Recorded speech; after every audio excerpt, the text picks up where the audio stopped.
Random Rabbit. This is podcast number 8. It's a Monday. It doesn't feel like a Monday. Kind of feels like it doesn't. Yeah, Wednesday or something. It's feels a like Friday a for new. me. It feels like a new 8th day of the week. A new Now discovered. That sounds 8 horrible. weeks. I do not want to eat. Actually, that'd be a lot more time. I could definitely go with 8 weeks. So today we definitely have a lot of hot topics. We're going to be hitting. So, I mean, it's going to be some obvious stuff. There's big news happening in the stock market. If you're into crypto, you know it's been a bloody weekend. And if you woke up today and you thought today was going to be a better day, no siree. Today was not a better day for us. It was a 15% low on Ethereum, but we will get back to that. We're here today again with Random Rabbit Wyatt, Jack Rabbit. We have Random Rabbit Jeremy, Ram Rabbit. Oh. Hey, And what's up? Rem Rabbit. let's get right into this. Topic number 1. All right, topic number 1. Reverse repos actually hit a high to get day again, June 21st, at $765 billion. So the thing is that on June 17th, the Federal Reserve just put their award up from 0% award that they would be getting from these reverse repos, the institutions that is, from 0 to 0.05%. So that's 5 basis points.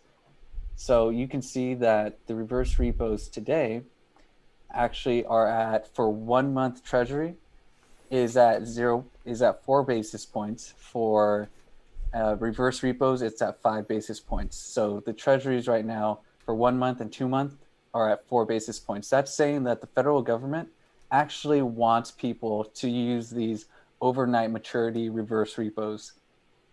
That's saying that when humans, us people in the United States, get these stimulus checks, they're doing the same thing. They're getting these stimulus checks for these institutions. And let's just say at June 17th, their award was $377 million. And 18th, 373 mil, and the 21st today, they're going to be getting $382 million in these awards. And that's just going to happen tomorrow for them with these overnight reverse repos. It's pretty absurd. I think that that it's just not right. The banks and institutions are opting in for these overnight guaranteed profits of 5 basis points. So why would the Fed raise the award rate on the reverse repos from 0 to 5 basis points and make it more enticing than the longer expiration treasury bonds? Well, that's because the Feds are trying to help out these banks and institutions. The problem is too much cash floating around. Where could all the money come from? Well, could it be the borrowing from all the shorts that they have too much cash on hand? Because it seemed as though in mid-April, the 3 banks, JP Morgan, Bank of America, and Goldman Sachs all sold off bonds worth $13 billion, $15 billion, and $6 billion. So when they have too much money, money is equal to debt.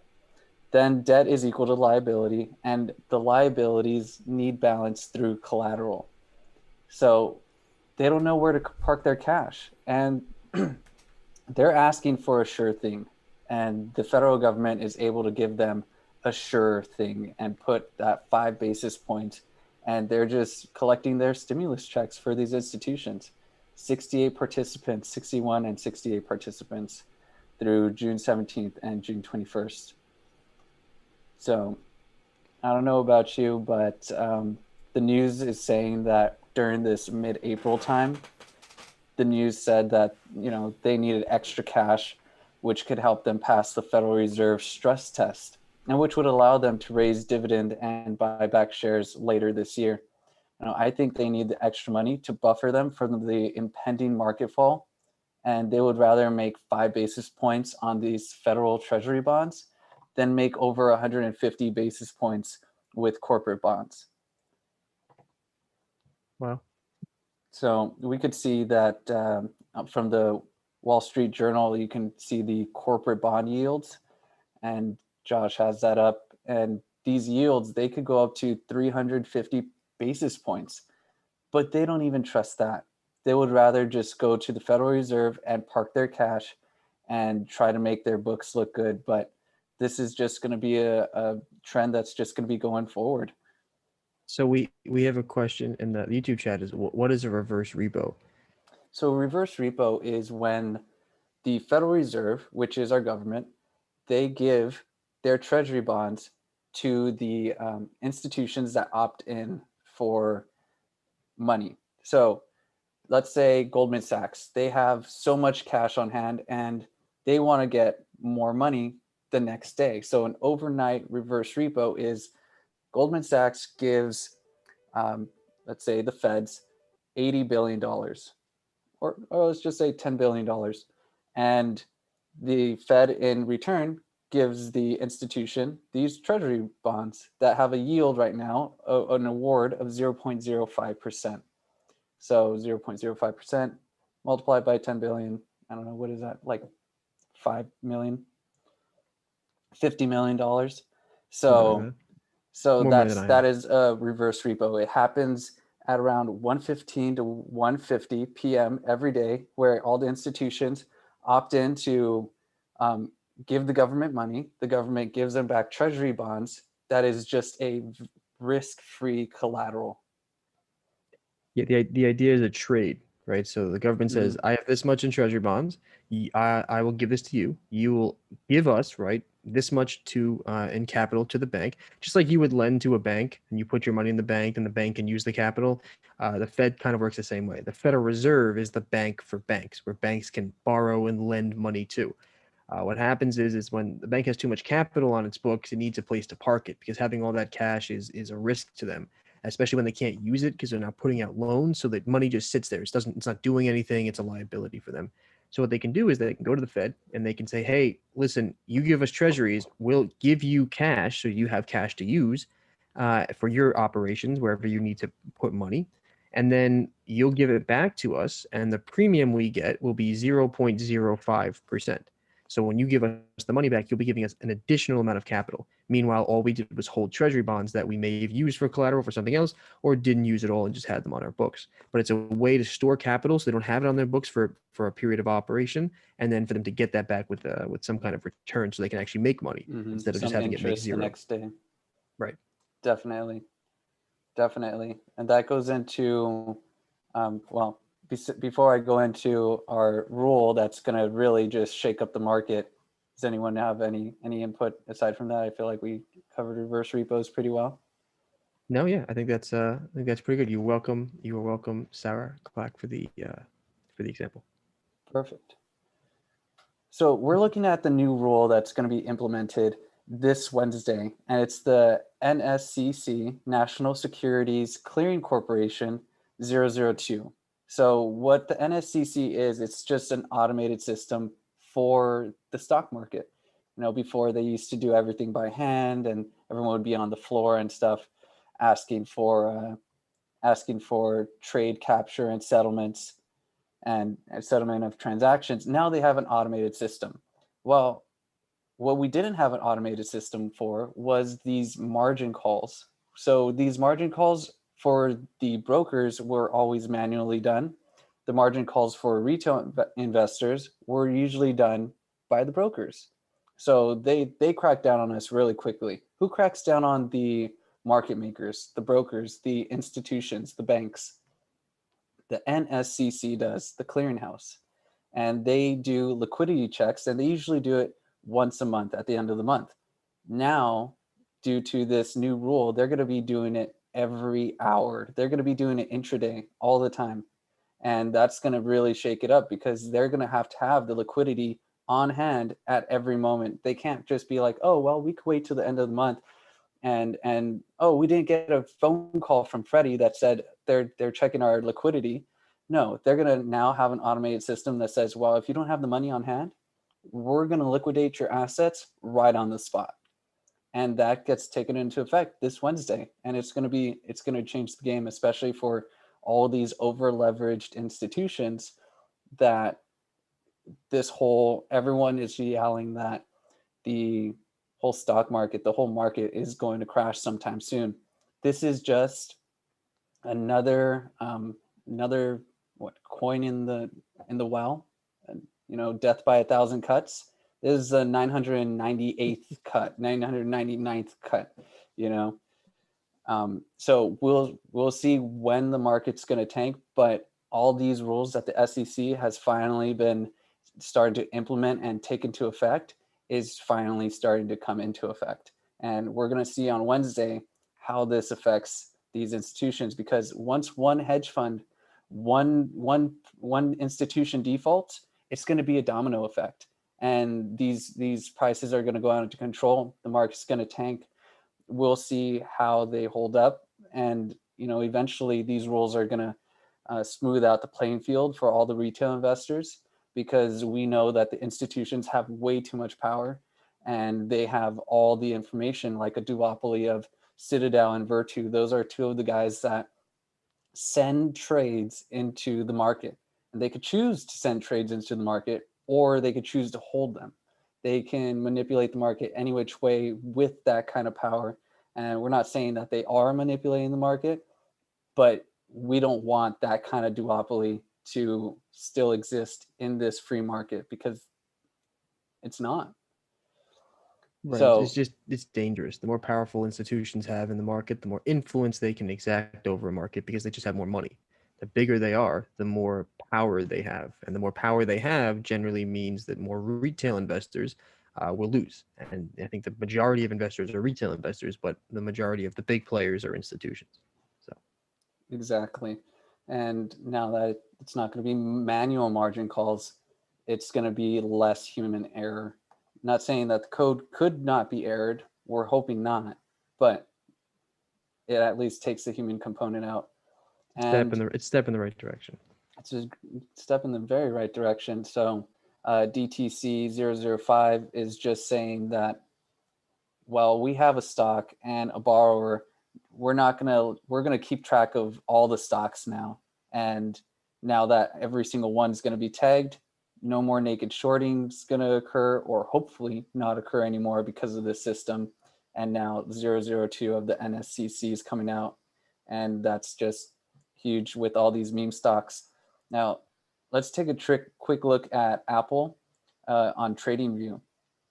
And we could see that we're looking mostly at this on balance volume. Are we seeing?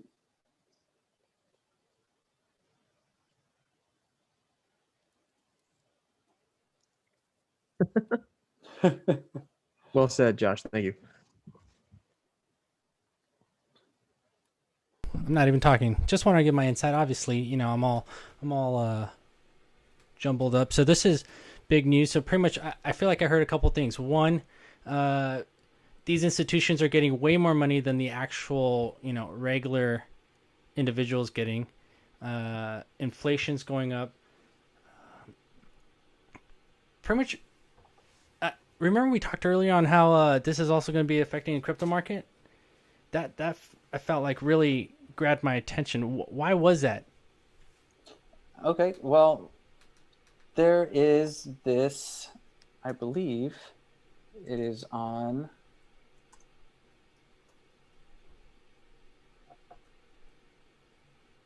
Okay, MicroStrategy stock.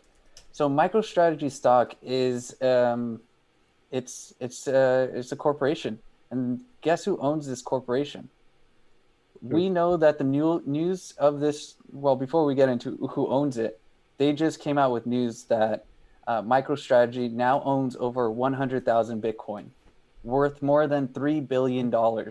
Yes, I did read about that. You want to know who owns it? Citadel owns it. They're one of the owning partners. So JP Morgan is one of the large shareholders, BlackRock, and a lot of other institutions. They are in on this cryptocurrency. So now they're able to say, well, we got in the hike. Now we're actually able to manipulate that market as well. So eventually, we're going to want more regulations in the crypto market, because these bigger guys are now seeing the potential. Luckily, for MicroStrategy, they said that their average for their Bitcoin right now is $37,000. And what is Bitcoin at right now? It's around 31,000. 31, 32, something Glad like that. I'm so glad you asked. Oh, that's not it. That would be 32682.20 United States dollars. So it didn't drop as low as I feel like people. Okay, so the panic that happened today, I feel like was more Ethereum than it was Bitcoin. Bitcoin did not take that big of a hit. People were saying that it's going to drop down to 24,000.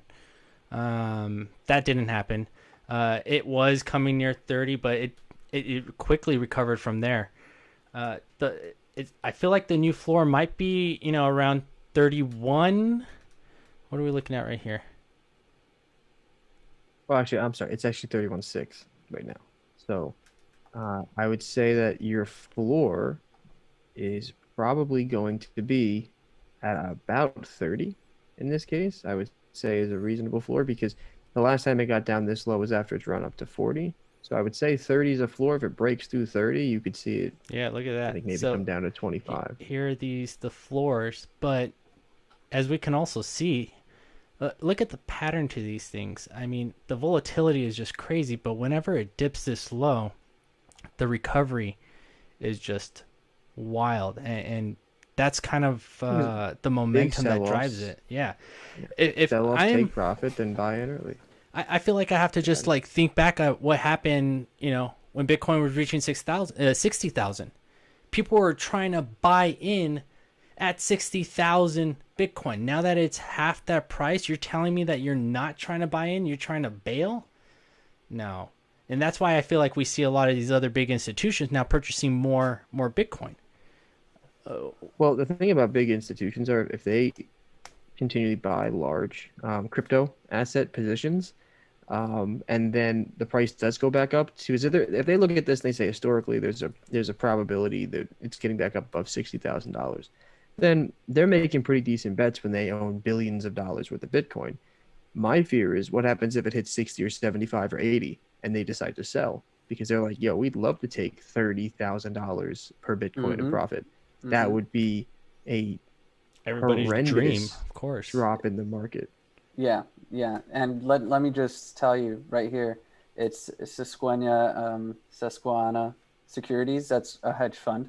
Citadel Securities owns it with 8%. Sailor Michael. Vanguard Group, people who you get your 401ks from, they're invested in them. BlackRock, Victory Capital Management, Morgan Stanley, First Trust Portfolios. These are big guys, and they were able to buy up 100,000 Bitcoin plus in a blink of an eye because they wanted to. Okay, so when you think about like, oh, the crypto market's like a free market and it's with only retail investors, no, it's getting Not into anymore. institutions now, and people wonder, well, we were able to judge the ups and downs more like better. Well, now you're seeing a correlation between markets and cryptocurrency.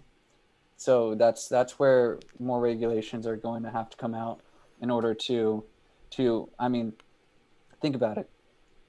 If they're able to use cryptocurrencies, who says they can't hide their money in crypto?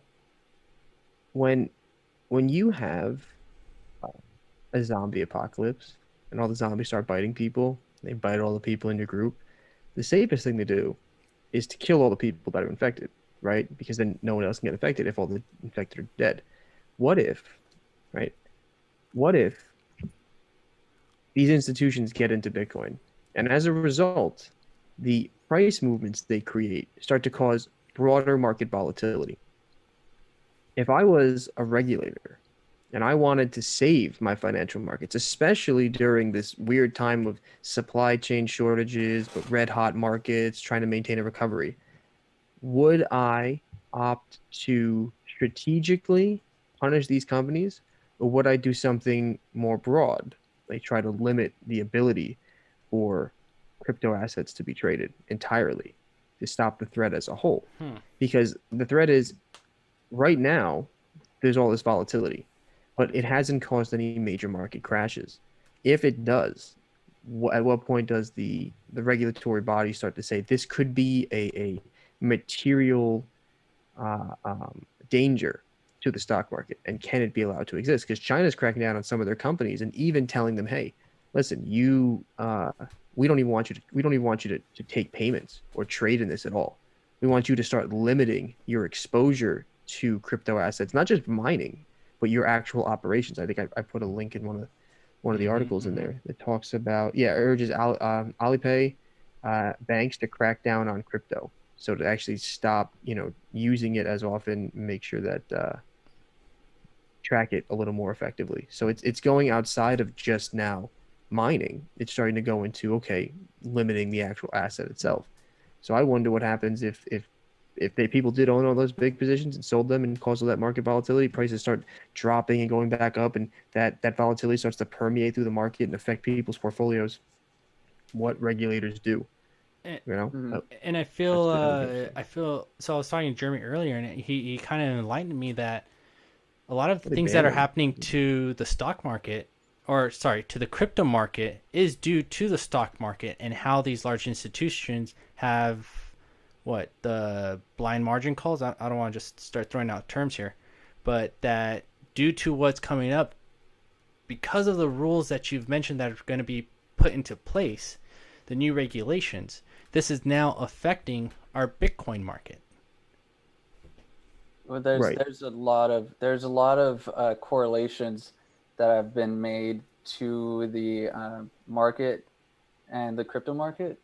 So we will need to go into that deeper another time, definitely with more charts and everything. But there definitely now more. There's more of a correlation there than there was before, and it's these institutions. They got in the game and they're just like, well, we could use any of our capital that we have in excess, whether we, put it offshores or anything like that. We don't want to put it into dark pools anymore. We're going to put it in the crypto market, and we don't even have to tell the government what we're doing.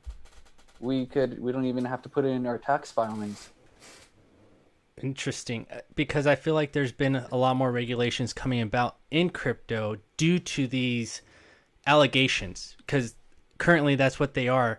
And I feel like the FBI has proven its resources in order to track some of these funds. The whole point of, I feel, cryptocurrency is its transparency. Before there was the argument that, this was all black market transactions, but then they found out that it was less than 3%, 5%. And so to be able to hide money or to do it in such a way that's going to benefit, shoot, I'm curious. Heck yeah. How do I get into it?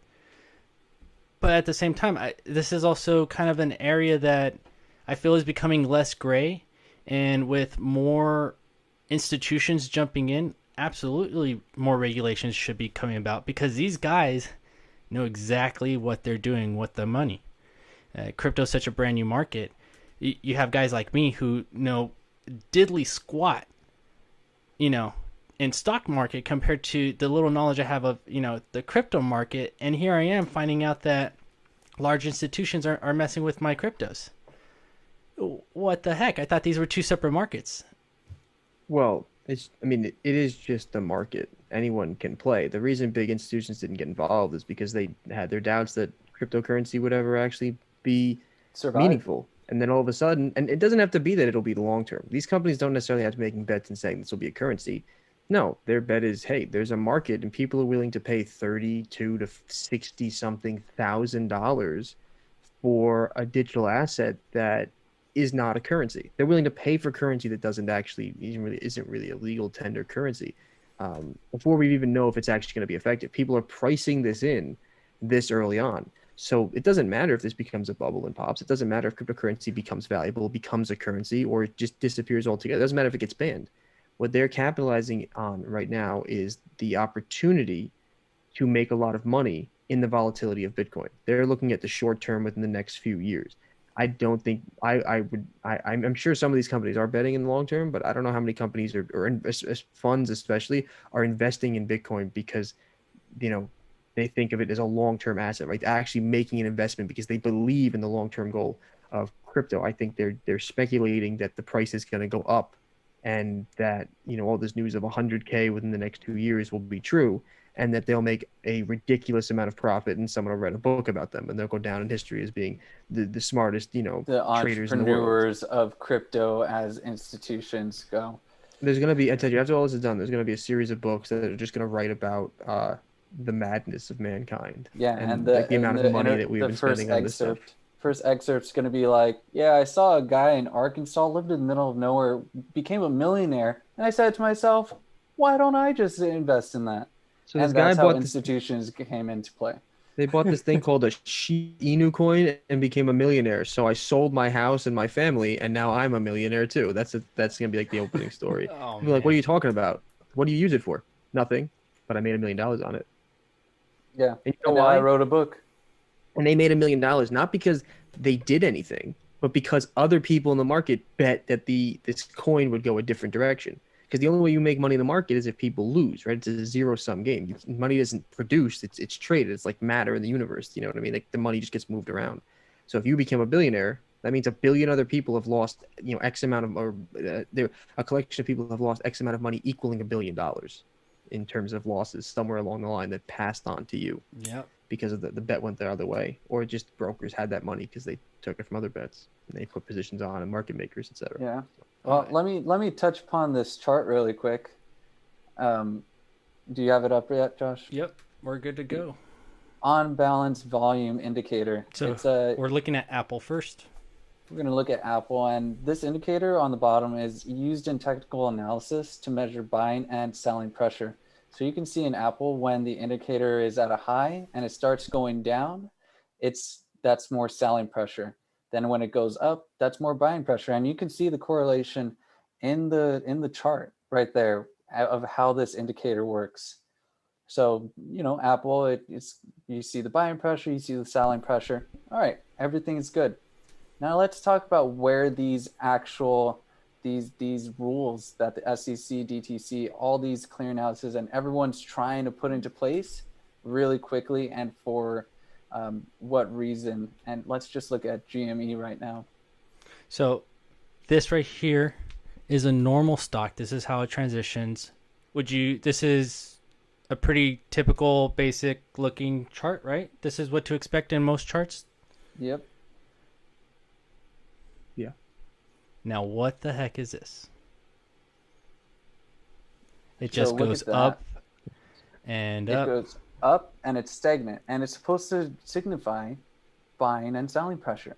So you can see when it was at a low, it just started going up, and then the first drop occurred, but no one sold. What is that called? Manipulation, people. That's called naked shorting. That's called buying deep in the money call options and exercising them right away to make synthetic shares and having that be the only selling pressure. That's called a lot of fraud. And then let's go on to another hike. It goes up again, and you can see the on balance volume, that is buying pressure, and then it goes stagnant, but then there's another drop, and then it keeps going. And now there's like a little selling pressure going off that second drop, and then it stayed above 1.3 billion, and now it's back up at 1.4 billion. So you can see that the on balance volume technical indicator is showing that this is a highly fraudulent, manipulated stock. And all these rules that the SEC is in placing right away is because of these meme stocks. I'm not saying to buy it. You don't risk money that you can't afford to lose, and Right. do your due diligence, take what you will from it, but this is going to be one stock to really keep your eye on. And as we could see here, as we look at a normal Apple stock, anytime the price rises, you see that it follows this chart. And anytime people are selling big, it follows the same chart. People are selling, selling, selling. Now this looks like it makes sense. Big drop, big drop. And so everybody's trying to sell.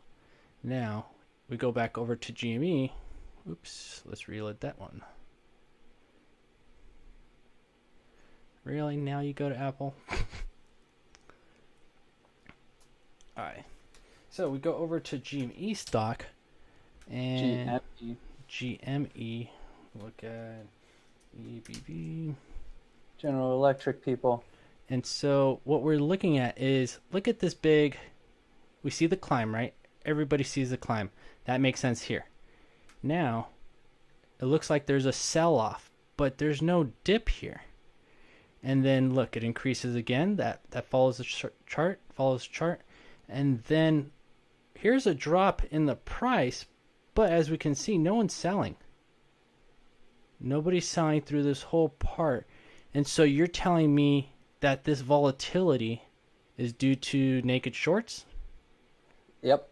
Telling you they're due to naked shorts. They're due to price manipulation through dark pools. They've been trying to manipulate this stock this whole time. Failed to deliveries have been hidden through call option strategies, through option strategies. And these rules are finally, like DTC 005, that's going to be able to mark all the shares and see where they're at. How many are out there? How many are over shorted? How many are naked shorted? How many of these institutions have just tried to bring this brick and mortar company, GameStop, into the ground and short them into oblivion, into bankruptcy, and then just collect a sure profit? Because that's how they saw it going until somebody caught this on their radar. And one of the guys was Michael Burry, a guy from 2008, hedge fund manager. He tweeted, "Hey, I have these stocks in GameStop. I'm recalling them. They're saying it's going to take at least a month for me to get my shares because they can't locate them." Right. You know, there's all this manipulation happening, and I'm glad the SEC, though they've been dragging their feet, have finally brought out rules to, help out this situation, to get out all the guys. And we'll see how many people go to jail, because I'm expecting a lot of people to go to jail, but there's only going to be like one or two No guys. one is going to go to jail. I don't know why everyone thinks this happened. In 2008, when they came out and said, yeah, our models are shit, and yeah, we all just game the system, they let Lehman Brothers fail. And then they realized we can't let anybody else fail. And then when they bailed everybody out and the executives all got pay raises, all the people that orchestrated this from the top down, that said, we are doing this to make lots of money, you will continue to do this, they didn't get punished at all. And I think that if the SEC really wants to actually do something besides be, little more than, the UN with some actual regulatory power, they should start saying, if you're going to play these games and commit these types of frauds, and you're going to move this kind of money illegally, when we catch you, we're not just going to slap your company on the wrist so that you can use your ridiculous cash reserves to pay your fine. No, we're going to fine the company a stupid amount of money. Okay, we're going to fine them. We're going to make sure it hurts. We're going to make sure the companies know this is not something that you should be allowing to exist. It's not enough to have, the CFO signs their name on pieces of paper to let them know, hey, our financial statements, I put my name on it, so I risk my ass. Okay, that's fine. But then you get into the actual world of trading. You need to slap these companies with heavy lawsuits, not just a percentage of their gain, okay? And then you need to come after these individuals personally. You need to say, we're going to retract your earnings. We're going to take away your compensation. We are going to take away collateral. We are going to take away at the asset valuation that you have. Why? If for no other reason, you can say all the laws you want. This needs to be done legally, of course. They need to formulate a set of rules and laws to make sure that if you want to play this game and you get caught, you're going to have to worry about if you can continue to pay your bills. You're going to have to sell your home. You're going to have to feel this. And other people are going to look at you and you're going to be made an example of. Why? Because if I don't pay back my student loans, the government's going to take my earnings without my permission. They're just going to take it back whoever they want, drive me into bankruptcy. They don't give a shit. But for big billionaire hedge funds and the owners and the big banks that want to play these games where they're living, where they don't have to worry about debts and issues like that, they can play these high-stake games and really be like, all you're going to do is slap me, I hand on the wrist. No, you're going to cut their hands and feet off, and you're going to leave them on the floor. And you're going to let all the other bankers look at them. Yeah, I know. We have to, this is the thing. When it comes to the financial system, this is why it's tricky. They know they won't get in that much trouble because their businesses become intertwined in the financial system to the point where if you let the businesses fail, the economy is going to crumble. And they know that. So they're like, yeah, listen, we'll do this, but you really can't punish us because legally our liability is limited to the company. So you can't come at me personally. And our companies are huge portions of the economy. If you get rid of us, that's going to cause a real problem. And you don't want to look bad because everyone's going to hate you for that. They're not going to hate us. So you say, sure, we're going to hit your company hard, but not destroy it. we're going to come after you personally, and we're going to take your earnings. We're going to take the things that you've made. We're going to take your stock packages. Your family's not going to be able to live so comfortably, and that is going to take a ridiculously long legal battle, and that's going to have everybody up in a tizzy because everything is connected. Everybody knows everybody. Everybody funds everybody's campaign. Mm-hmm. So I don't think anybody's going to go to jail, but I think a lot of people should. And I think more than that, than just jail time, because you can go to a pretty comfortable jail. You know what I mean? Not all jails are the same. You need to take their earnings. You need to take back all the money that they made and say, we're going to take 75% of the stuff you made over the last couple of years. And we're going to make sure that you understand and other people understand that if you want to play this game, you're risking your own personal, your own personal skin in the game. And we got 45 seconds left before the Zoom call ends on us. We know. But really quick, there is a poster child that is getting sued right now by the SEC, and they are getting all their earnings that they made from the trade, from the naked shorting. They are getting that taken away along with a fee. So hopefully they won't be the only ones to get that kind of fee. Hopefully that's the standard for all this manipulation in the market. So we'll see what happens. And with that, we will be right back.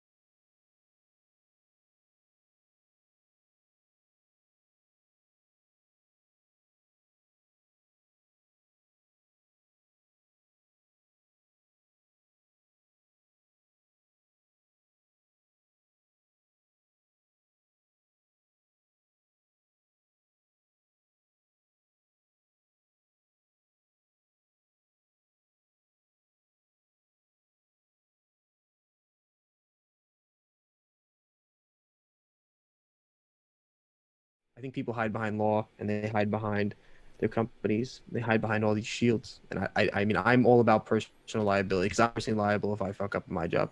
I'm personally liable if I don't pay my loans. I'm personally liable for all the shit in my life. And these people can commit fraud at levels that are affecting hundreds and thousands of people, affecting companies. And no, like I don't care how people might look at that and say, oh, that's ridiculous. Like, no, these people, they should be punished. They should be able to go home to their families and say, like, we can't afford this house. Yeah. You want to hear something ridiculous? To the best colleges in the world because JP Morgan, whenever you over withdraw, if you bank with Chase, they'll give you a $30 to $35 fine if you overdraw on your account. They messed up, and guess what they got? They got a multi-billion-dollar bailout. Yeah. That's what they get.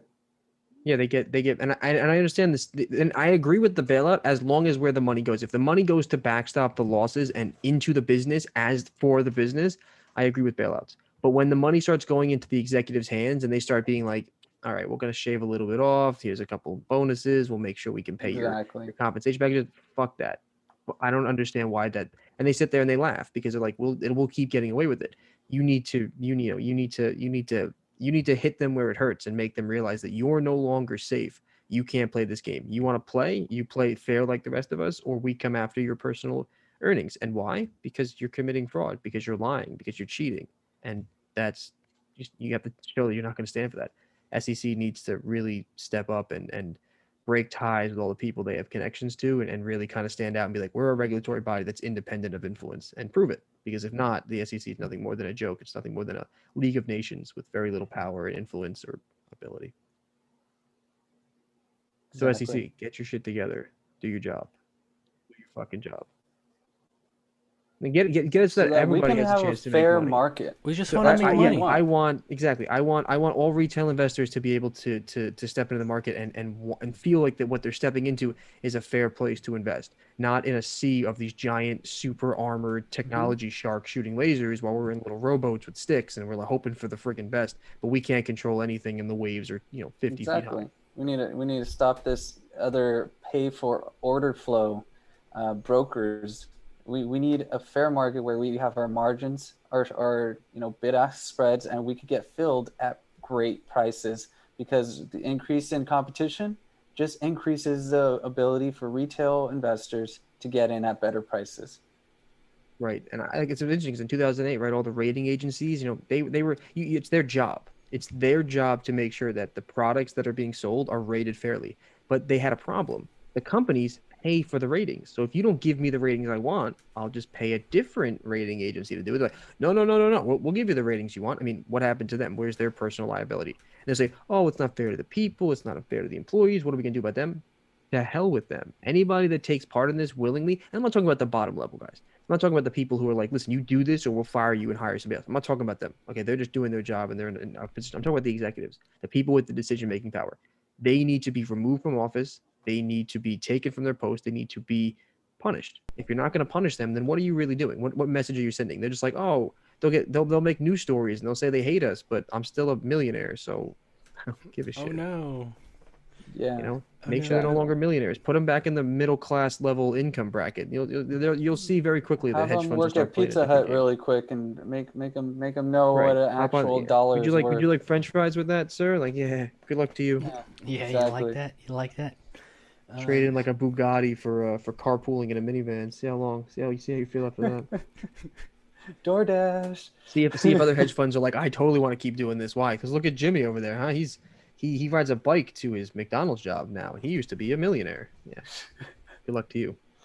Right, and then they could write a book afterwards. Yeah, my terrible mistakes. And His- we'll use it as his we'll use it as firewood. His in the recovery apocalypse. back to the top. Right. How I made it back from being nothing. So yeah, definitely SEC. Do your job, man. Seriously, do something. Do your thing. Okay. Wow.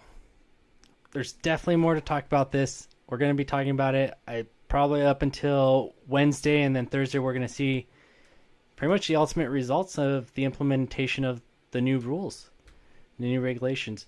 And so And we got hopefully many more in the future because if this is the limit of the SEC's doing, like if they really want to do this, they should have a lot more coming down the line. You know what I mean? Yep. Like much bigger changes. sounds The good. problem is laws and stuff. So, but yeah. So Wednesday, we're gonna see some new rules coming out. In the following weeks to come. I'm excited. It's gonna shake up the market. Russell 1000 welcomes GME this Friday, June 25th. And what else is coming out between now and Friday? The Pentagon's UFO report. So Oh, stay it's tuned the for end of the that. month. You know all what? right, we're finally gonna see what the government. I'm telling you, it's a CIA thought experiment. They've taken their telling you time that- on this. Yep, they're waiting for the very last moment to drop that report. UAPs. It's not even Unidentified UFOs. aerial projectiles? Projectiles, yeah. something like that. Unidentified. It's like shit. We don't know what this is, but we're gonna tell you what it is. They wanted to take the words away from the tinfoiled hat wearers. Right, and you know what's funny? If they really are UFOs, what are they gonna tell us? So if you captured a UFO and studied it, no, then how the fuck do you know? It moves really fast, but it's definitely made from Earth. So It you've defies all heard of laws the of physics. You've heard of the Definitely made it scientists who do research on these spacecrafts, right? I no, I don't. I don't- Really? I don't There's think a we- I don't think we whole hear a lot about documentary. that. There's a person who Really? said he's from that like specific group. Are you talking about the And- 60 Minutes interview? This guy came out. I feel like his first name is David something. Because like, don't get me wrong, they may be true, but when it comes to something like this big, I'm gonna take this with a bucket of salt. You know what I mean? Just like dump it all over the place.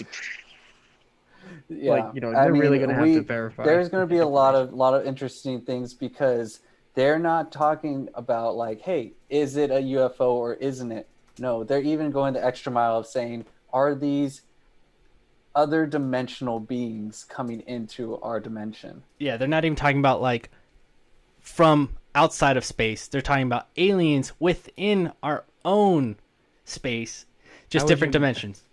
How would you? I don't know. How would you even measure that? Like we're like we don't even know if those other dimensions exist, but we're like Oh that's my- definitely the seventh dimension wormhole, guys. Like how do you Yeah, know? We can't exactly. test it, but my eyeballs they tell me seventh Yeah. dimension. So- I can't wait to hear it. I Okay, can't so wait. this is just a small plug-in, but for everybody who's interested, it's Bob Lazar.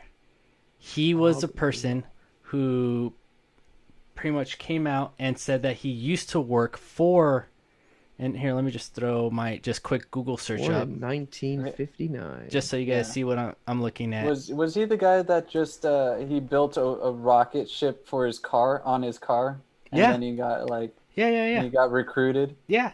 So he says that he was taken to these secret sites, that he was given, that there was multiple crafts, that there was a number of engineers, that they'd bring in top guys, and what they're trying to do is they're trying to reverse engineer these spacecrafts, and every person, each engineer had a specific part. Not all of them were working on the same component. Like, they didn't just say like, oh, here's the spacecraft, figure out everything about it. No, one person figured out what's the anti-gravity mechanism on it. The other person was going to figure out, okay, what's the material made from it. And all these groups were separated. None of them were allowed to talk to each other. And he claims that at one point, they're each in hangars, and that all the hangar doors one day were just all open. He was able to see just, I think it was like less than a dozen, but all different types. Wikipedia says he has criminal charges for pandering in the trade of illegal goods.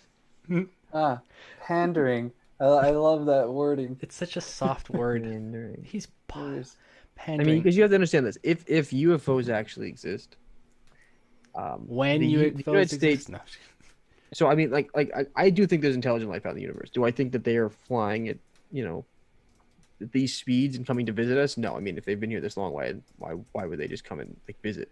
If they can easily outflank and maneuver any military asset that we have, I feel like we would be easy pickings for them to just like come on down and be like, let's go experiment. They found batteries in Egypt in the pyramids, and they believe that based on some of the drawings that aliens had visited the Earth before, given them the ideas, given them assistance, or given them the technology to make certain things, and then they left and never came back. So, but I don't know. I'm gonna have to see the evidence and scrutinize the hell out That's of it. gonna be a long segment. That's and gonna I be can't one of our wait. biggest videos, because I'm ready to nerd out. I'm holding back right now. But we have 1 week, a little over a week. What day are we on? 21st? Well, it's the end of this 21st. week. And the end of this week, it is going to drop. All right, so Very nice. it's Mhm. something's gonna happen. We'll save it till then. Let's talk about Bitcoin. Let's do So, it. topic number 2, 3, whichever. All right, so if you're looking at Bitcoin right now and you're following crypto market, you're seeing red. There's blood everywhere. I have indicators on my phone, and it looks like there was a murder scene that happened on top of it. This was to be expected. None of this is as brand new, and as we see the development of what China's doing over in their country, they're cracking down. And personally, I didn't think this was going to have such a big effect. I'm a little surprised, but as the news keeps developing, we see that all the news is pointing towards it. Bitcoin prices extends drop after China intensifies crypto crackdown. They want now banks to go in and regulate and to prevent people from trading cryptocurrencies. And so I was looking at a bunch of videos today, a lot of mining equipment, warehouses full of mining equipment over in China, and you could just see they're just turning off all the lights one by one by one by one. And this is tanking our market right now. I don't feel as if it was such a big blow. I still feel as if the market's just breathing, but we're going to see what's happening in the next couple days. Let's see what else we got. We have some other big news. So Kramer used to be a big supporter. He recently sold. He's saying he sold all of his Bitcoin knowing that China was going to have.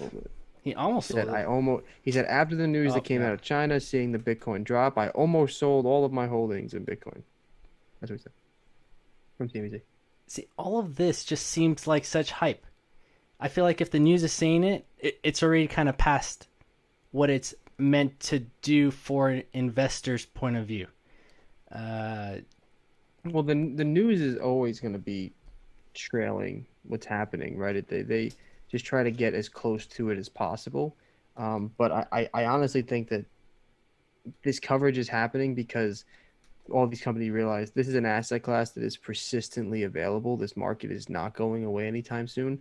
So as long as the market exists, if you're not covering it, then you're missing out on a percentage of viewership of people who are, who want to just trade Bitcoin, who are interested in the crypto markets. So I mean, I think, most stations are going to cover it at least some degree, just so they can give their viewers some modicum of information about it, even if it's just small, just to keep them, apprised. But I know CNBC Pro does more in-depth research into this stuff. You have to pay for it. But,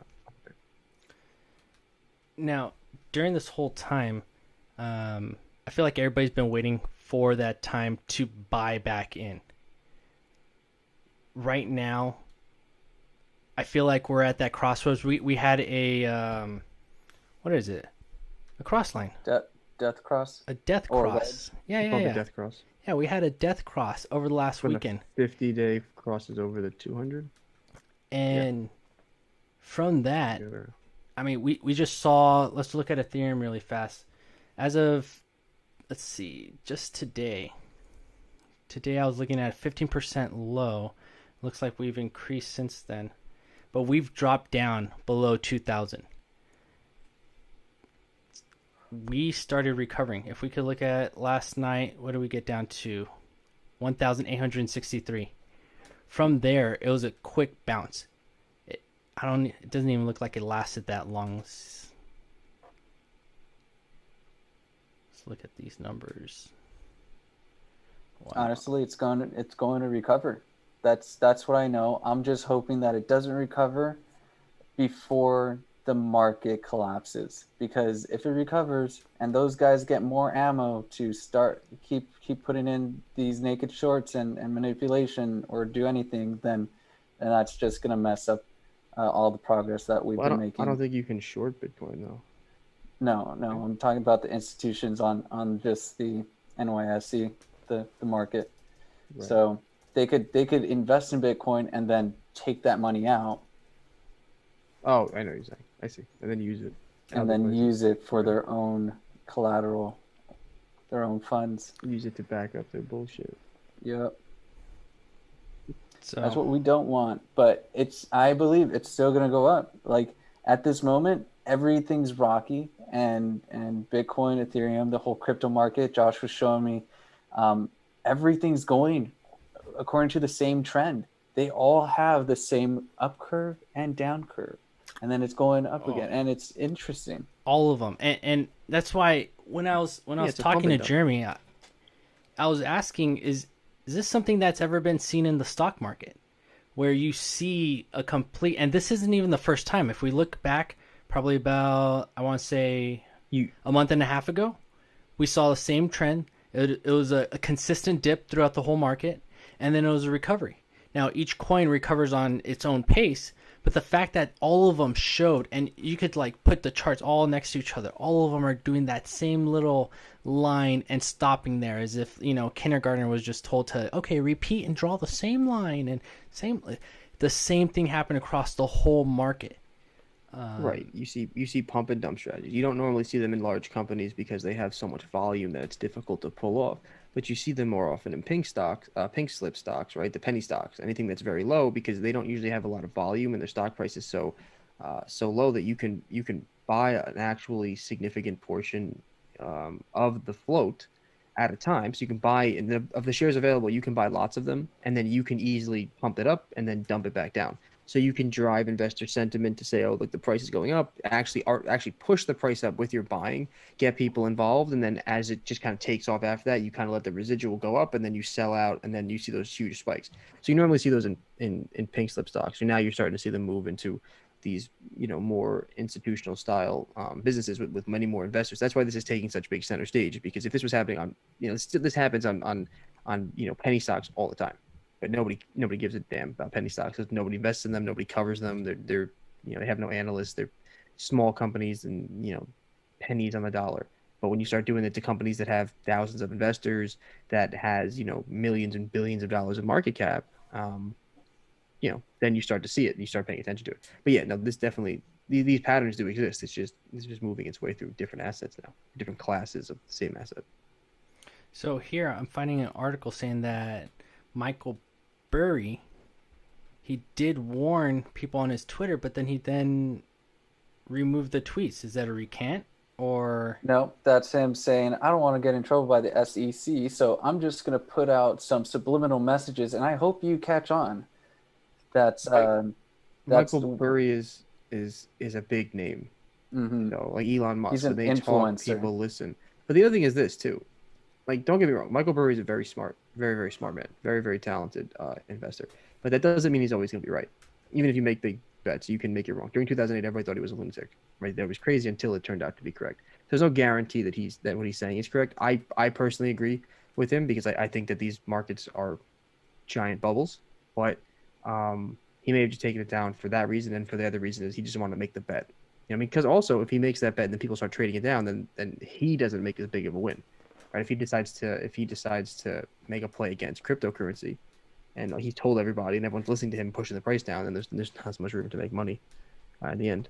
But hmm it's definitely becoming a little bit more complicated than just the regular crypto market, as these big institutions are just taking over.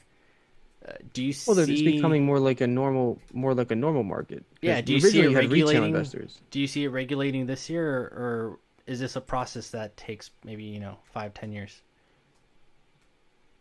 I don't. Well, I don't. I think that the SEC is going to push for regulations. Everyone's going to push for regulations, and it's only until when those rules come out will we know when they're going to start stabilizing as coins or a currency or an asset. So I Right. mean, this is huge. I mean, everybody's wondering when's it going to crash. Everybody's been staring at the market. 20% dips, 40% dips. I'm currently looking at 50% dip over the last 2 months. But what is it up for the year? Let's see, Bitcoin. Well, for the year, Bitcoin was doing really well. Do I have Bitcoin still up? I don't think so. It's probably still up above 30%. It should be way more than that. To the year, so we're here 30%. Let me just do a quick. Not because we have to remember Bitcoin was still super low. Right. Bitcoin To has the been up year, tremendously. yeah, to the year we're still up 237%. Yeah. And so It's a lot of growth. this isn't necessarily something that's the craziest part is that this is the volatility that's we're used to seeing in crypto. But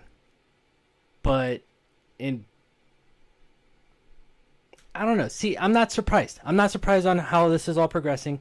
We're either going to continue this bull market or we're going to go right into a bear market. And this is the week. I mean, I'm clenching onto everything I'm holding right now.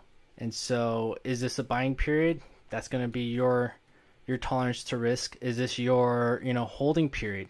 How patient can you be? If this does drop off, are you willing to purchase more and wait for the next bull run?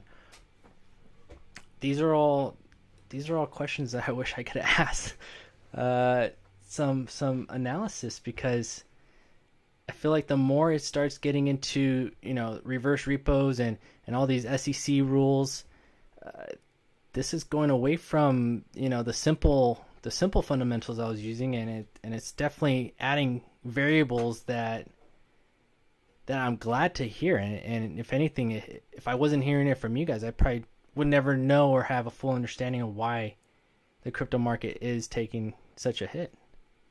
It's pretty crazy. Yeah.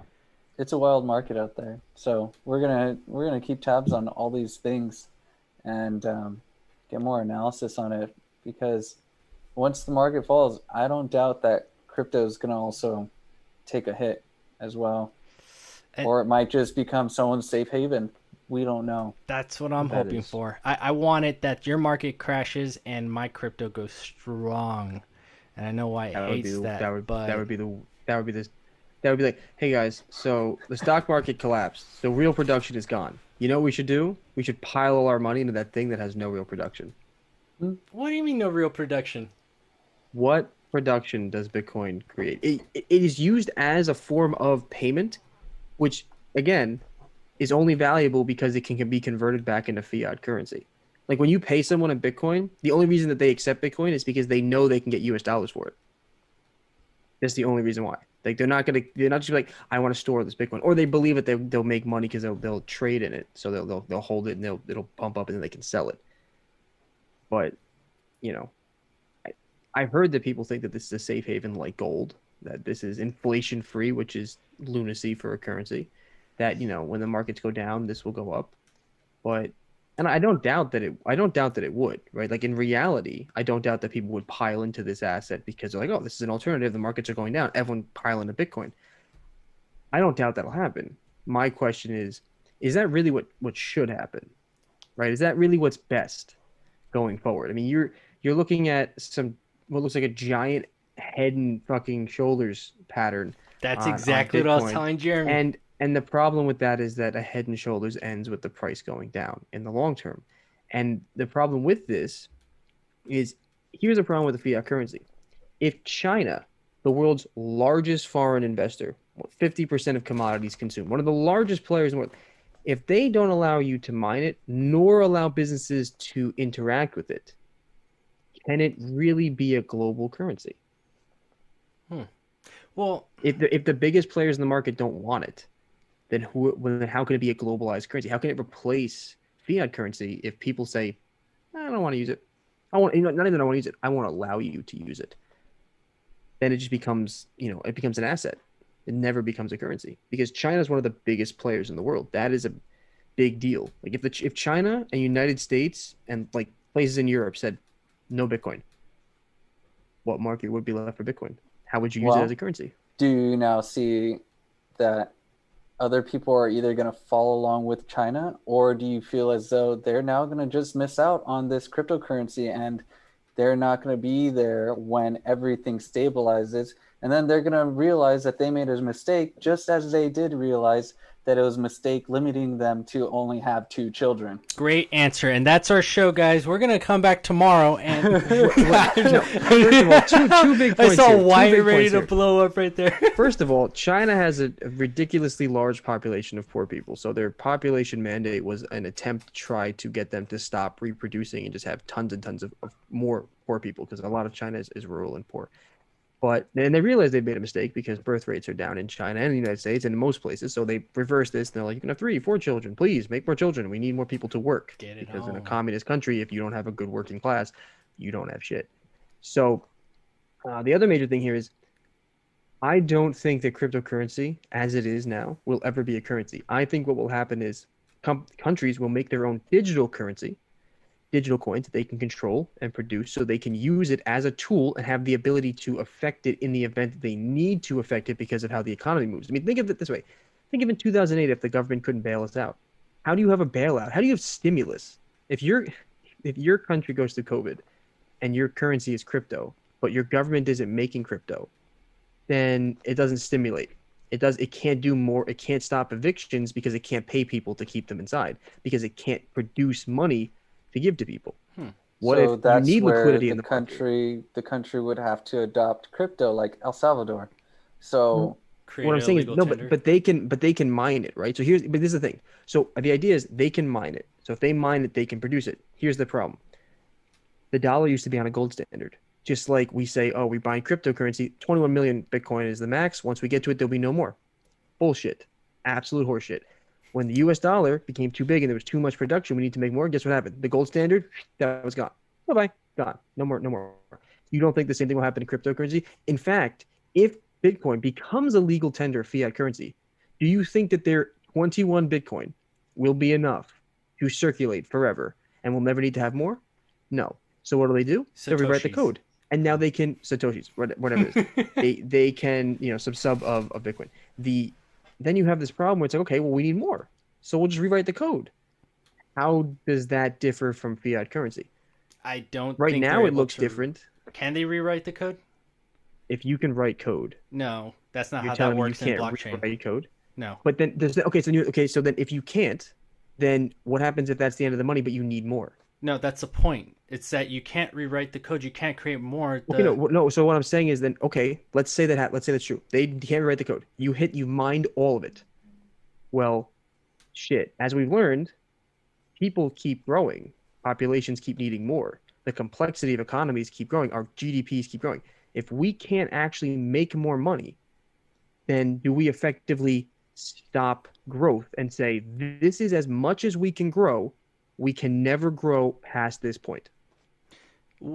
Could a solution also be the use of other cryptocurrencies because, for example, I know Tezos. Tezos is being used by France. They're the ones who are adopting it. They're the ones who are wanting to use it and start, creating. And I don't want to talk out of place because I haven't read about this in a while. But one of the reasons why I did invest in Tezos so early was because of the adoption that France wanted to use over it.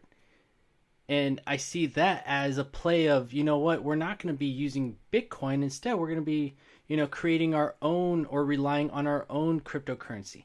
Well, you get to the same dilemma. So let's just say every country claimed a crypto for themselves. I claim Bitcoin, you claim Ethereum, that guy claims Tezos. Everybody claims one. That's my country's currency now.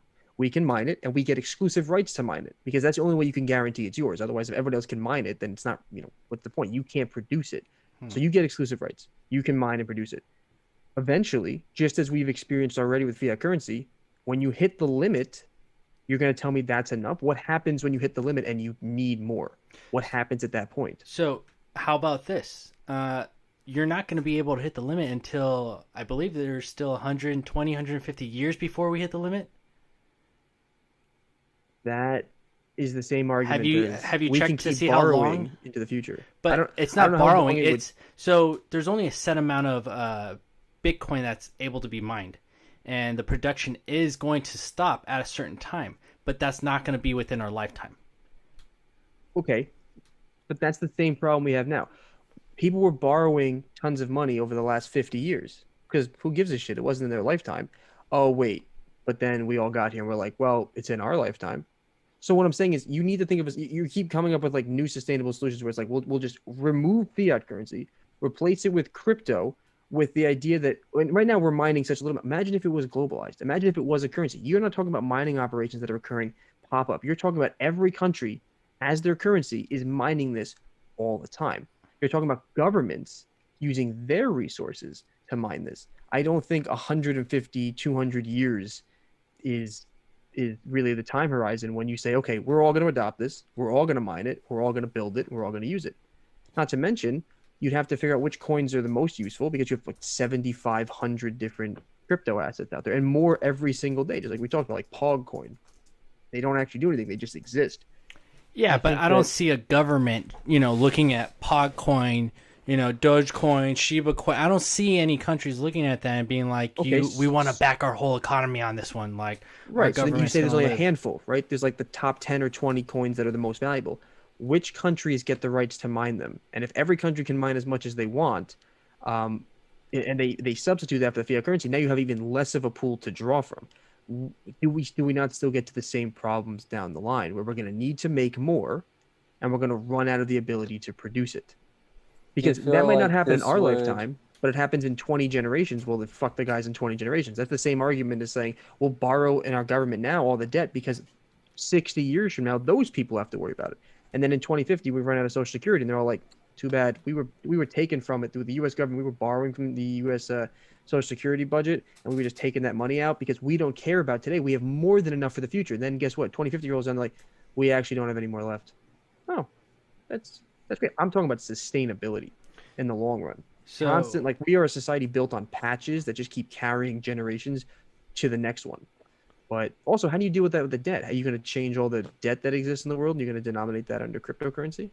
Oh, that's a great question. And then how do you manage the rates? You have them replacing LIBOR. You have problems with all these interest rates. How are you going to build a system where the currency value fluctuates and interest rates fluctuate separately, where they're not really in line? Are you talking about overhauling the entire financial system, every business, every bank, every government, creating entirely new sets of metrics to deal with an entirely new currency? I don't see why not. Why would we say that we'd want to keep our unstable system, our current banking system, when we're getting screwed as a people. And the only reason that Bitcoin was ever made was to go against these banking systems. Right. But I say that the system we have right now isn't the best, but it's the best so far. It's What crap. you're saying is you're not saying it's what's improve- brought us here, right? Wait. To say that it's crap is I mean, interesting because yeah, it is the I can't greatest. The capitalism has been the greatest driver of wealth. Over 200 years ago, 95% of human beings were dirt fucking poor, dirt poor. There were no houses, there was no TV, dirt poor. Okay, now in 200 years, capitalism has effectively brought the masses out of poverty. The problem is we get all these things mixed up. We have a problem with greed, and we build a system that supports the wealthy so they can protect themselves and become wealthier. But as individuals, we all have lost scope of what we actually need to survive. We have a problem The in banks this country. are leeches. That's Right. what you have to know. That's the banks all I'm are saying. leeches. They get reverse repos. They could get millions of dollars from the Fed. They find these loopholes. That's what you need to know. You can back them up all you want, but we all know that they are corrupt and they have And we're caused getting major screwed. financial Wait, time out, crises. And White's supporting you're this. saying So that we're just going to end it right there. White is full support of us being screwed as a society. Let's No, keep wait a minute. giving our No. millions and millions of dollars to No, these you're banks not listening to me. institutions to Listen to me. screw up this market more. When there is fraudulent activity that exists, but to say that the banking system is created to be fraudulent is 100% incorrect. The system as it exists now has many flaws. There are many cracks in the foundation, but the building still houses all the people within it. When you talk about undoing all that and making a new system, I think everyone thinks there's going to be this nice transition where it's all going to be like seamless, and we're not going to notice No this one big said change. that. Nope. When- That's gonna when these be- changes it's gonna happen, hurt. it's going to hurt. No, it's going to hurt everyone. It's not just going to hurt the billionaires. The billionaires, in fact, will probably be the safest because they'll have as much capital as possible to weather the storm. Every one of us down here at the bottom, eliminated. You're talking about such a large change that you don't understand that when the wheels of change begin to grind, the middle class will be decimated. We're not talking about hardships. We're talking about poverty. We're talking about no more schooling. We're talking about no TV, no Netflix, no podcasts. We're talking about everything comes to a stop for 10, 20, 30, 40 years. We're talking about recreating the financial system we have now. And I agree that we need major changes. I think the best thing for humanity is a reset. Okay. But to think that the system is going to simply be, we're going to do this and it's going to be clean and effective is wrong. And to think that it won't be clean and effective, it'll just be kind of rough is equally wrong. Because what you're asking for is not just changing a piece. You're saying we're going to change everything. We are going to uproot everyone. We are going to change that's how Armageddon's happen. That you have to think about all the people. There are billions of people on Earth who aren't politicians, who aren't running hedge funds, who are just everyday people. All of those people are going to have an opinion for what happens when the economies begin to crumble. And it's not going to be, we'd love to wait patiently while the system changes. It's going to be, I want to feed my family, and that guy over there seems to have food. I'm going to go over there and take it from him, and he's going to lose it for his family. Well, You're gonna I'm have- just glad that there are multiple currencies, multiple assets. We are on a world that, hey, not everyone's going to agree with the United States, and it's not going to be an uproot of the financial system. There are going to be transitions. We're going to see how this world turns out because we're still flipping living in it. Right, but I as I say, my fear is that it's not going to be. We're having a tough time changing LIBOR. We're changing one interest rate calculation. That is going to be a tremendous systematic change that we can't even fathom the effects of. You're saying we're going to change the currency and we're going to change the way we value everything. Because when you get rid of fiat currency, what is Bitcoin worth? Well, Like, for instance, fiat you price your isn't house- really worth its Right, weight but in when what you, it when you was. price your assets with fiat currency as an underpinning. So, and what is Bitcoin? Bitcoin is valued by fiat currency. The common denominator is the fiat currency. When you take all that away, you can't just replace the Bitcoin and just stick that and say, my house is worth this many Bitcoins. How do you know that? Because Bitcoin is worth this much US dollars. So you can make that comparison now. But if you get rid of it, how many Bitcoins is your house worth? How much is one Bitcoin worth? Are you going to compare it to Ethereum? Well, how much is Ethereum worth? The problem is our system was built this way. It evolved over a long period of time. And I'm no economist, so I don't understand how all that stuff is going to necessarily work. How about But it's this? not just going to be a simple switch and change. The value of fiat was based off gold, right? Well, the US dollar was. Yeah, Most other the currencies. value of were gold. Bitcoin is based off of the value that its people who hold it give it. Right, but we define that in US dollars. And this Take has the US dollars away and define what a Bitcoin's price is. Well, if people were able to, trade seashells for Bitcoins, and for some reason these seashells, became so valuable because they were able to exchange for Bitcoin, I think other currencies can take over this market and replace the US dollar to then say, yes, we're going to be the ones to back Bitcoin by our money, by our standard. But the other problem is, okay, you then need to produce it because currencies all are produced by countries that can produce money. I think that's why when countries have been smart to start collecting their Bitcoin. They've been smart to start holding it and to go into it and to, I mean, there's no reason that this doesn't make a big splash, and other institutions are looking at it. Countries are looking at it. First country to adopt it.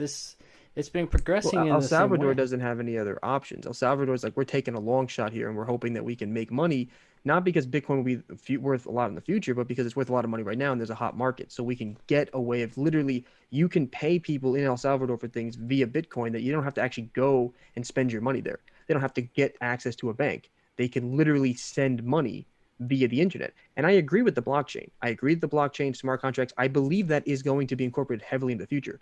But I don't think it's going to be as it is now. Like, I don't think digital assets are not going to exist. I just think that, like China is doing with the digital yuan, the US will do with the digital dollar, because they're going to want control, they're going to want security, and they're going to want to be able to actually make and control these things when their economies need help.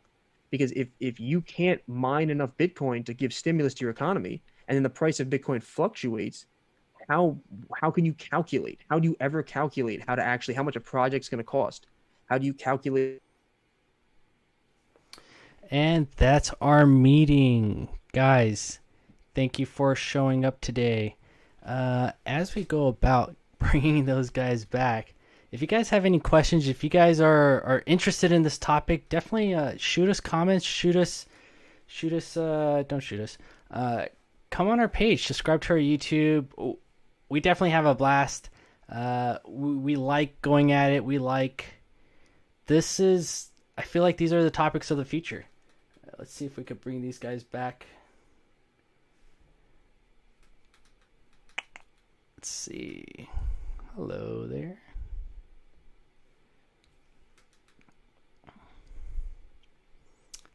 Okay. So yeah, we could just go ahead and bring this sucker to a close. What, the meeting or the topic? Both? It's up to you guys. We can skip all this other stuff. Not We sure. did- We're we did hitting this- our this way. hour 20. So Well, we only covered like 3 topics. We did like half an hour a topic. if anything, we could continue, and then we could see Jeremy. I think you got to go, right? Yep, I'm peacing out. So, Jeremy, thank you. We'll Thank you see very tomorrow. much, Professor. all right, I'll see you guys later. Much love. So, Josh, me and you can talk about this. Yeah, let's finish off these topics. Or you want to talk about this? Oh, okay. So, yeah, the future of financial protocols, DeFi's, that's not in the future. That's today. We are living in the future. These financial protocols aren't far out, and real-world applications are coming in. To say that we can't grab like an attainable cryptocurrency, yeah, I'm not here saying that Bitcoin's going to be the future. Not at all. I'm looking at maybe Ethereum 2.0 being closer to a future than Bitcoin currently. And so as they start revamping, and as everybody's looking towards the future of this being a scalable, sustainable, proof of stake type of option that will hopefully bail all this cadoodling of banks and its ability to manipulate the market. Nobody wants a decentralized market more than the crypto society. Now, I say that knowing that we are moving farther and farther away from being decentralized. I have Right. I have a question. So you take down the banks, you get rid of fiat currency. Well, most people, right, to make interest in things, they own assets through a brokerage. Uh-huh. So would you then effectively say, we'll take the power from the banks and we'll make the brokerages that can trade cryptocurrency that allow us to trade them, they become the people in control. And the thing about this is Mm. money, Mm-hmm. money is not broken.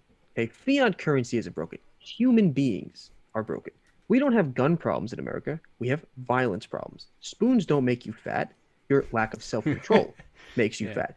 Money didn't destroy the system. The invention of currency and debt, these were some of the most amazing inventions of mankind, able to create the most amazing things and bring the majority of people, out of poverty and into much better standards of living.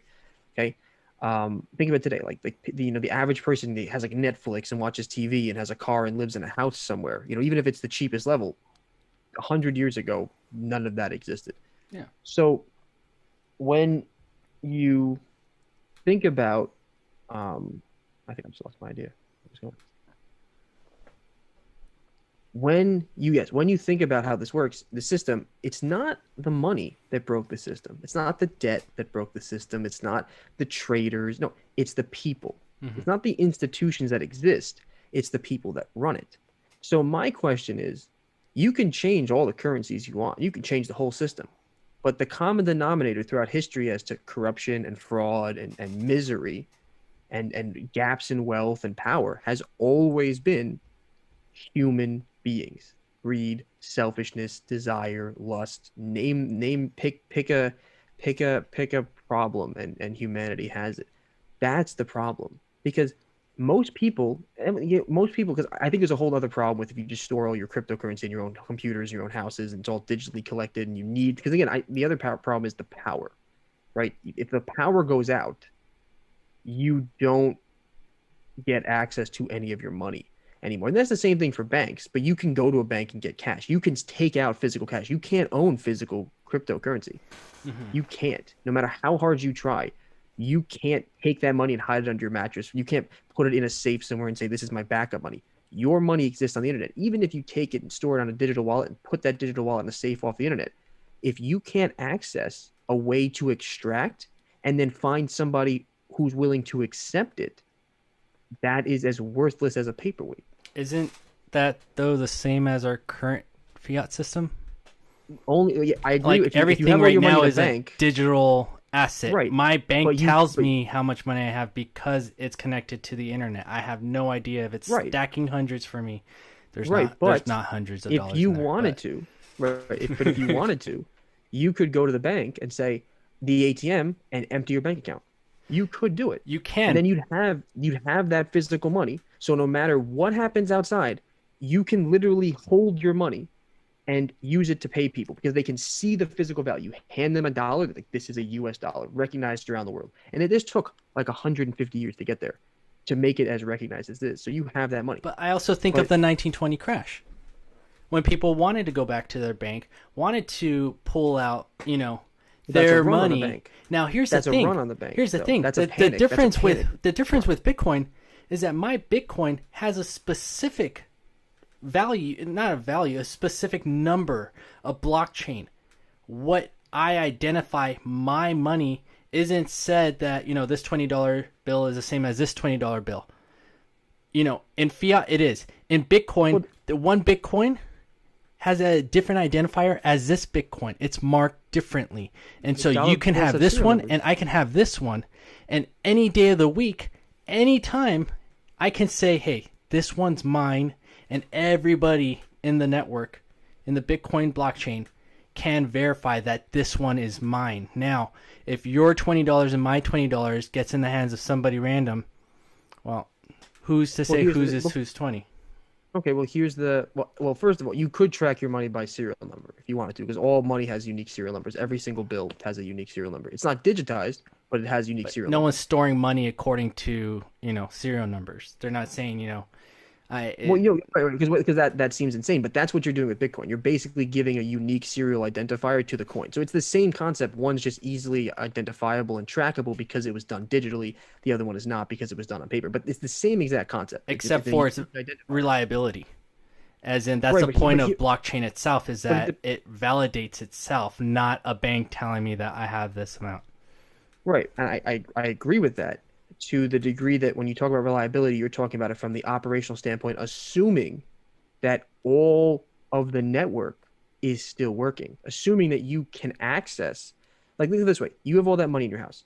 Let's just say, hurricane hits, right? Hurricane hits, wipes out power for 2 weeks. All your money is in it's in a digital wallet. How are you gonna pay for food? What happens when credit cards and debit cards don't work? No, but this is the difference. What I'm saying Like, is no you're one's correct. carrying cash around. Like, I agree. I Yeah, agree no, with your wait, your. wait. I think that everyone should have some storage of cash. I always have at least $200 in cash in my wallet at all times as emergency money in case I need to pay for something in cash. Oh, My you're gonna parents taught me that get when I was a jumped kid. so hard by me, Right. just randomly in a dark I- alley, and I might be like, I don't even care. I know there's $200 in there. I track my serial numbers, bro. I write that shit down in my notebook. So I'll go to the government. I'm When like, it you see gets- him? He's got this in my. That one's mine. That one's his. That one's mine. But that here, one's mine. But see, I could spend that money, and that money will then go into circulation. The second you spend a you're- Bitcoin, that can be tracked. That can be Well, followed. I think the thing we're debating But here. I is do really- agree the electricity, the accessibility, and the ability that- to 'cause use that- it that's in the thing, like- emergencies. Because well, like so like, that's the problem though, because I can, if I have a storage of dollars, let's say I have a safe at home and I can have $1,000 of cash there, use it as an emergency, right? I go in, open my safe, the power's out. I don't have power for 2 weeks, but I need food and gasoline.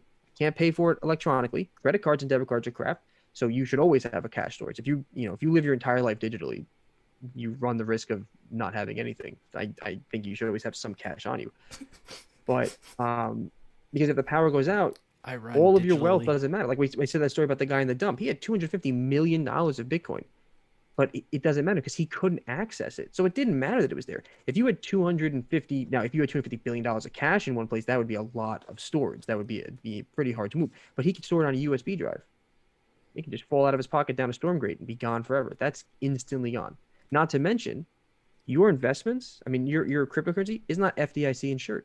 If I put my money in a bank, the government guarantees up to each one $250,000. That was really important because that helped promote trust in banks to say, listen, put your money here. If the bank fails or there's a run on the bank, the government will reimburse you eventually. You'll have it on record and you can get your money back. That's not the same thing. There's no Coinbase guarantee. If you're you lose your absolutely money, right. that shit's gone. So there's a lot of things here where it's like it's all decentralized, but now that puts all the risk and responsibility on the owner of that. You have to be able to keep track and maintain all of your stuff because you're not going to get any insurance protection. You have to make sure that if you put it and if you take it, let's say, because remember, if you store all your stuff on Coinbase, that's still centralized. You have now, all of you collectively, 150 million people have their coins there. So then if you want to take it out, that's fine. But now you have to never lose that. If you forget your password or it gets corrupted or damaged, because remember, technology depreciates. These components, they break down. So if that happens, no one is going to help you. There's no way around it. So when I think about, I think that fiat currency will never disappear because it's physical value, literally the ability to hold and store it and not have to have any way, you don't have to have any limits to accessing it. You can store it just like gold. I can buy gold bullion and bury it in my backyard. That's mine. I can dig it up. I have gold. I can store cash. I can access that cash and I can use it to pay people because there's a much higher likelihood that someone will accept $10 in US dollars than, hey, do you have an power and internet connection? Yeah, if you have that, I can hook up, get my Bitcoin for you, and then I can send it to you. Oh, wait, your system doesn't accept it? Okay, but what if we made it so your system could accept it, right? Because again, you're also assuming that of the places that will be existing to take it, you will be able to find enough places to take Bitcoin and have a network to service that Bitcoin, have a network to service those payments. And then you have to assume that the entire supply chain is on the same board as this, because if at any point in the supply chain, any one of them, somebody has to convert back to fiat currency, cryptocurrency or Ethereum or whatever you want, Bitcoin, whatever one you want to use, cannot replace fiat because it's all done on the premise that at some point it can still be converted back, right? Most people buy cryptocurrency by spending US dollars. You don't go and mine it on your own. And guess what? This is the other caveat. to mine cryptocurrency, it's not free. You have to pay a tremendous amount of capital. And can you pay Bitcoin to mine Bitcoin? I mean, okay, so the only charges of Bitcoin mining are just going to be the upfront costs and then the electricity to run it. How do you pay for that? How do you pay for it? The fiat currency, right? You pay with US dollars Yeah, or francs yeah. or yuan You're or absolutely right. euros. So I feel like that's this, like you're making valid points, which for me, I know. my inventor side is just like if you see me smirking, it's because I have another idea and another idea and another idea like that. of No, like I what's agree with gonna be needed in order so that when we do come up to a point that, let's say, it is possible that in the future we do get to a point that we're using Bitcoin. I agree. All your statements are valid and they will have to be addressed, but the solutions aren't that difficult compared to trying to fix the inflation problem of fiat. But I think that there will still be an inflation problem with crypto. It's just not right now.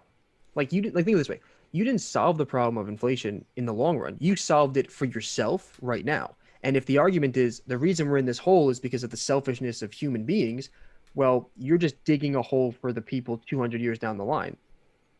It's the same cycle, except now we're okay for now. Because what happens when cryptocurrency runs into the same problem? What's the alternative from that?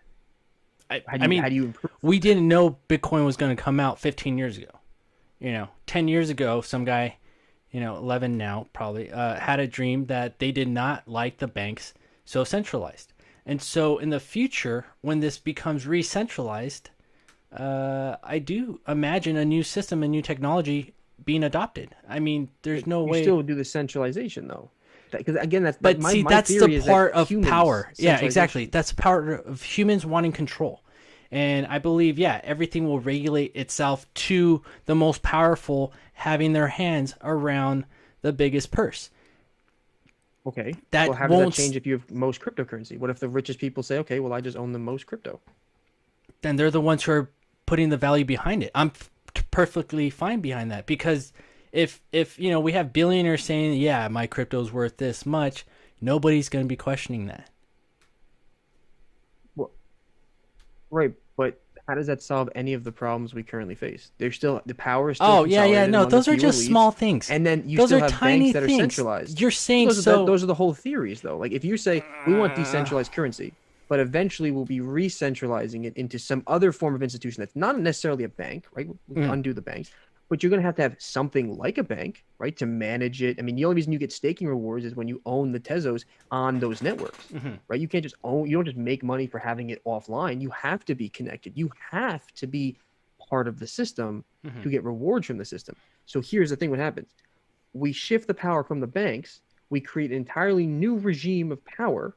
What stops that new regime from exhibiting the same problems we do now? These markets, these businesses, they became, so overbloated and fraudulent because people started early when the markets were young, made their gains, passed the laws, set up the politicians, played the game, built the barriers to entry, and said, okay, look, we're up here, you're down there, and you can't scale this cliff. What's to say that doesn't just happen again? It just happens in cryptocurrency. Because again, the common denominator is human beings are going to have to run the system. We're not trusting AI to do this. So at some point, we have to have a role in this. And if we have a role in this and there are people at the top, what's going to stop them from doing the same exact thing? Because now there's no laws on cryptocurrency. So then the people that are early, they make the rules.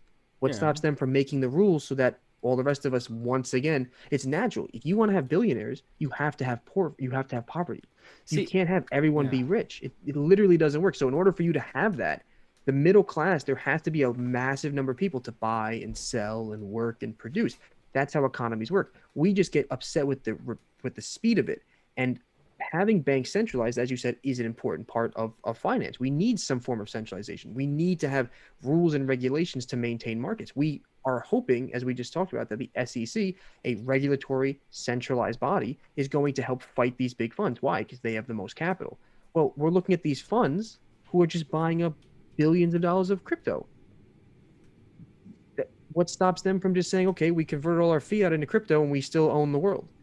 None of the problems have changed, except now you got rid of your ability to physically own money and put it all digitally. So if these companies own the majority of it, now they have much bigger control over it, because you can't literally take your money out and say, it's mine. I own it separate from you. It's on the network. It's all centralized. That's what I'm trying to say. I see the problem where this Let me ask you repeats this. in a different way.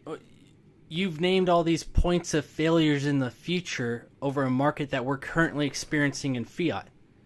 Do they not apply? Where's the points of failure in our fiat? And I mean, is it going to last forever and we're just going to continue being screwed? Yes, absolutely. So that's bull. Like, why would anybody want that? Right. Like, and that's why like that's me why as a normal person, like without like financial knowledge of, you know, anything, the premise that the banks have so much control and the whole reasoning behind Bitcoin was to minimize that. Although there is a potential, and yes, of course, money is going to talk and money is going to take control. But what about mobilizing capital? Because banks don't just take your money and do bullshit. Banks facilitate the movement of credit. You want to fund giant merger acquisition. Which screws us. You want to fund building a factory. Listen, you want to building a factory. That factory is going to cost $25 billion to build. Do you have $25 billion? No. And does the counterparty really want to risk and say, okay, we'll sell this to you. We're going to hope, right? There's all these things like counterparty risk and default risk. We're going to hope that you're going to pay us all that money. We're going to give you all these assets and just hope that you're going to do it. The banks come in and say, no, we will underwrite. We will control the flow of money and we will get a cut of that for granting that service. Banks play an essential role in an economy. You store money there, you make interest, they handle loans. Because who handles loans and facilitates loans? Because remember, loaning, right, that entire system of loans is how banks existed. The facilitation of credit has been one of the largest drivers of wealth in the world for everyone collectively. Mm-hmm. So when you think about that, who manages the loans? Well, you need banks to manage loans, to lend out crypto assets, right? You need someone to facilitate that. You need someone you can trust, someone you can regulate, someone you can centralize. So we can trust that millions and billions of dollars being sent here and loaned out here are being tracked and measured and collected. That when I put my cryptocurrency in here and you lend it out to somebody, that you're an institution that's going to say, we'll control that, we'll underwrite it, and we'll insure it because we're going to use your money. If an institution can't, banks take all of our money and then lend it out to people who then build things with that production, pay the loans back with interest, the banks make more money, and then our money's safe. If you remove that middleman, how do you facilitate the movement of credit for these big projects while also making sure that my capital is safe? How do you do that? You eventually need to create, let's say it's not a bank, you create something like a bank. Okay, you can call it whatever you want. We have banks now, you call it, you know, I don't know, the quadrant. Mm-hmm. Okay, the quadrant. The quadrant's job is to make sure that money goes in and out properly and measured it. Who runs the quadrant? AI's never going to happen. Human beings. Well, then human beings, they run this, they make their money, they make their cut, they expand. More people want to be quadrants. So they build more quadrants. And then you have big quadrants, little quadrants. Regional ones like regional banks, large ones like giant Goldman Sachs investment banks, right? These giant quadrants that then handle all this flow. You create the same problem, you just do it in a different way. And we're seeing that because when you have a company that can buy 100,000 Bitcoin, that's someone that owns a tremendous amount of the market. What's happening is we're already seeing in the early days of the market, the future big players. We're seeing the people that are like, you know what? We're going to be gods. And they're all easily able to buy up all this capacity. How does that help us get less screwed? I like this. Oh man. How does that help us become less screwed? Because the way I see it is they're just going to screw us over differently. Yeah, they're fucking us over in the front. Now they're going to fuck us over from behind. Yeah. It's like we're already being screwed over now. When you put your money in the bank, they're going to, you know, times it by 10, right? And then credit it out. You can't, I don't think you can do that with Bitcoin. Well, so then how do you facilitate credit? Because credit is that's where what makes things happen. Which started getting me a little bit more interested in this, because these are all potential like future businesses. These are all, those are the exact questions of whoever figures this out first. And I believe instead of having the banks, instead of having the banks do all their investing, why not let the individual do that same type of investing that the bank's doing, skip the bank as a middleman, and then, for example, you have these staking pools. People are able to stake their own money in order to get a return on interest. And so from there, why not have a decentralized credit established? Why not have other people be able to, instead of having the banks? Who holds decentralized entities accountable for fraud? Well, and see, that's where it comes into the technology of blockchain. Is that the technology itself? You can't screw with one computer and then have all 9 say like, oh yeah, you know what, let's just accept what that one computer is saying. Like, the point of proof of stake is that there has to be that value there. There has to be there has to be Bitcoin there. You can't just give out credit. There has to be the Bitcoin there. And I feel that's what's going to create a more stabilized credit. But that's where we get to a problem. Credit is this concept of trust, risk, and trust. Most projects, especially today, especially as we talk about a world digital assets, these price tags are enormous. You know how many individual investors would have to be pooled together into a dark pool to fund the building of a new factory or a new highway or anything like that? Astronomical. That's what banks are for. They allow these things to happen. If you look at Germany during World War II, right? Sans out the Holocaust, and look at it before it.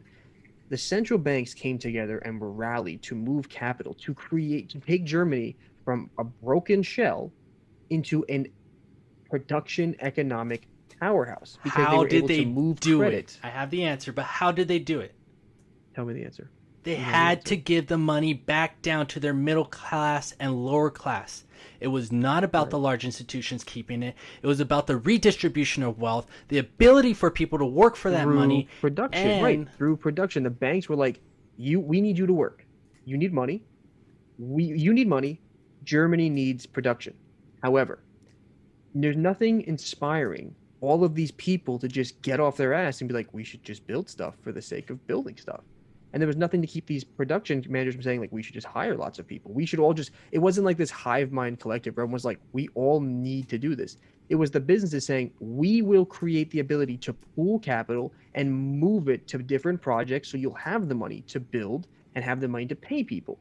Without that facilitation of credit, you had what you had before that. Everybody playing with giant stacks of overinflated money, and Germany literally ground to a halt.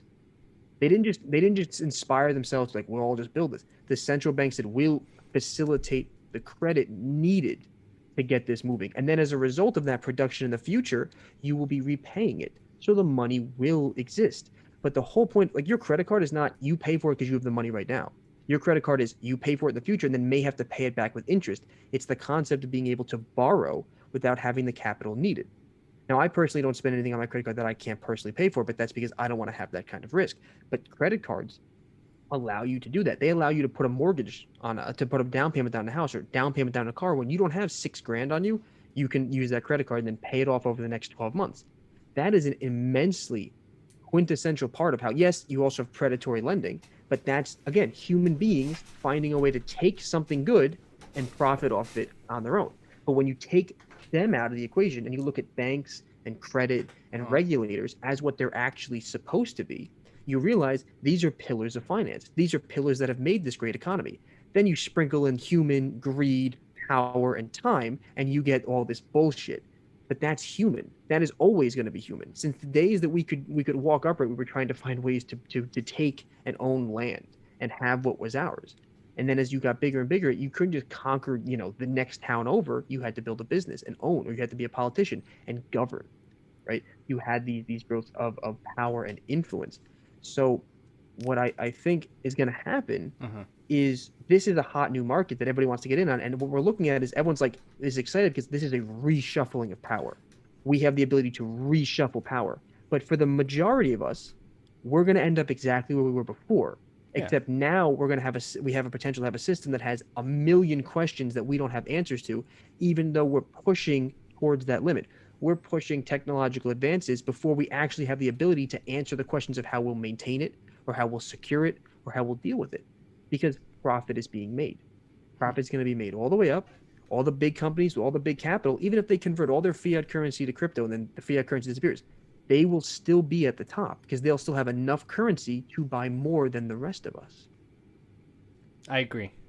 So it puts I do want to take it back to that credit, though. I don't believe we'll need to look at credit in the same way that we're currently looking at credit. And there's also the flip side of a credit card where, let's say you want a credit card, you have terrible credit score. Well, you're not going to have, a cushy $6,000 option to use to purchase a car. No, you're going to have to start off by putting down a down payment of, let's say, $1,000. You create your own credit limit. Right, but the whole point of credit is to provide trust and security, right? Insurance for a payment that we're going to make in the future over time. The bank will pay for my shit now, and then I'll pay the bank back. It's an agreement. It's like any loans, right?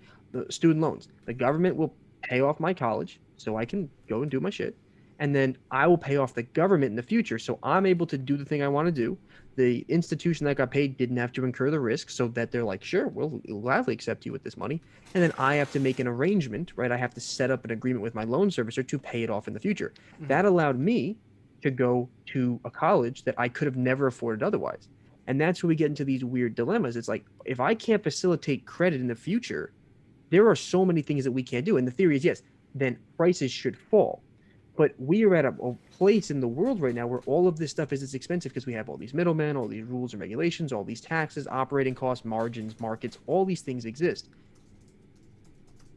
They're all still going to exist in cryptocurrency. You're still going to have markets, right? You're still going to have businesses. You're still going to have credit. You just now have to find a new way of doing it. And the question is, if it's decentralized, how do you do it? If the federal government isn't doling out loans, how many people can't go to college? Many. And if it's decentralized, get a real education. Right. You can, granted, nowadays education is absolutely way too expensive, and you're better off going on Google. You'll get just as good an education because most resources are free, especially for most STEM fields. Or just start reading books. Right. But the thing is, you have to understand, like, what books do you read? The reason educational institutes, again, they are an amazing thing. They were just taken advantage of. Point which direction to read. Right. They guide you, because if you would just like go out and learn, there is a fuck ton of knowledge to learn. How do you even know where to start? What to start on? What path to start on? What the right way of doing things are? So we have all these big things. But the point here is that you get into the same problems. And to solve these problems, you need regulation, you need centralization, you need people to control this. You need people you can trust. You need to create a system that makes it all make sense. If everything's decentralized, I agree. Maybe we drop the prices of everything, right? Maybe we revalue all of society. I have a question.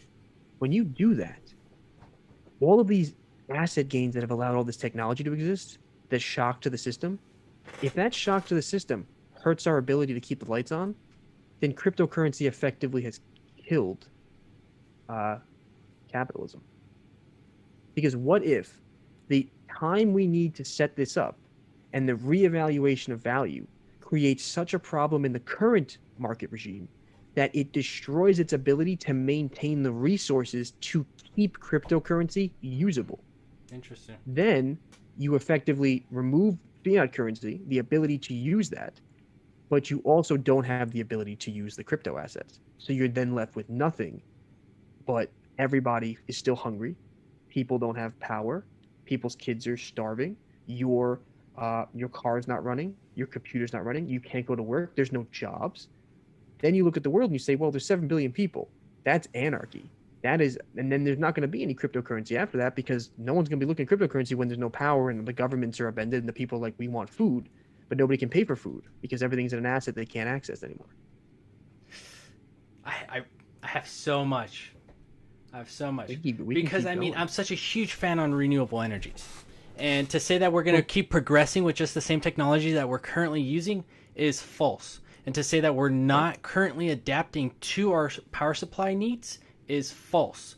And to say that, the loss of power to everybody is just going to be a total collapse of all economies is true. I believe that energy, and this is my statement. I kind of want to see where you take this from, but this has been a thought process that I've had for a while.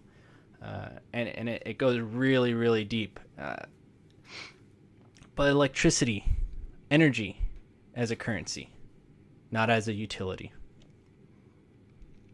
And that is where that would never work. Progresses to storage, and this is the main part.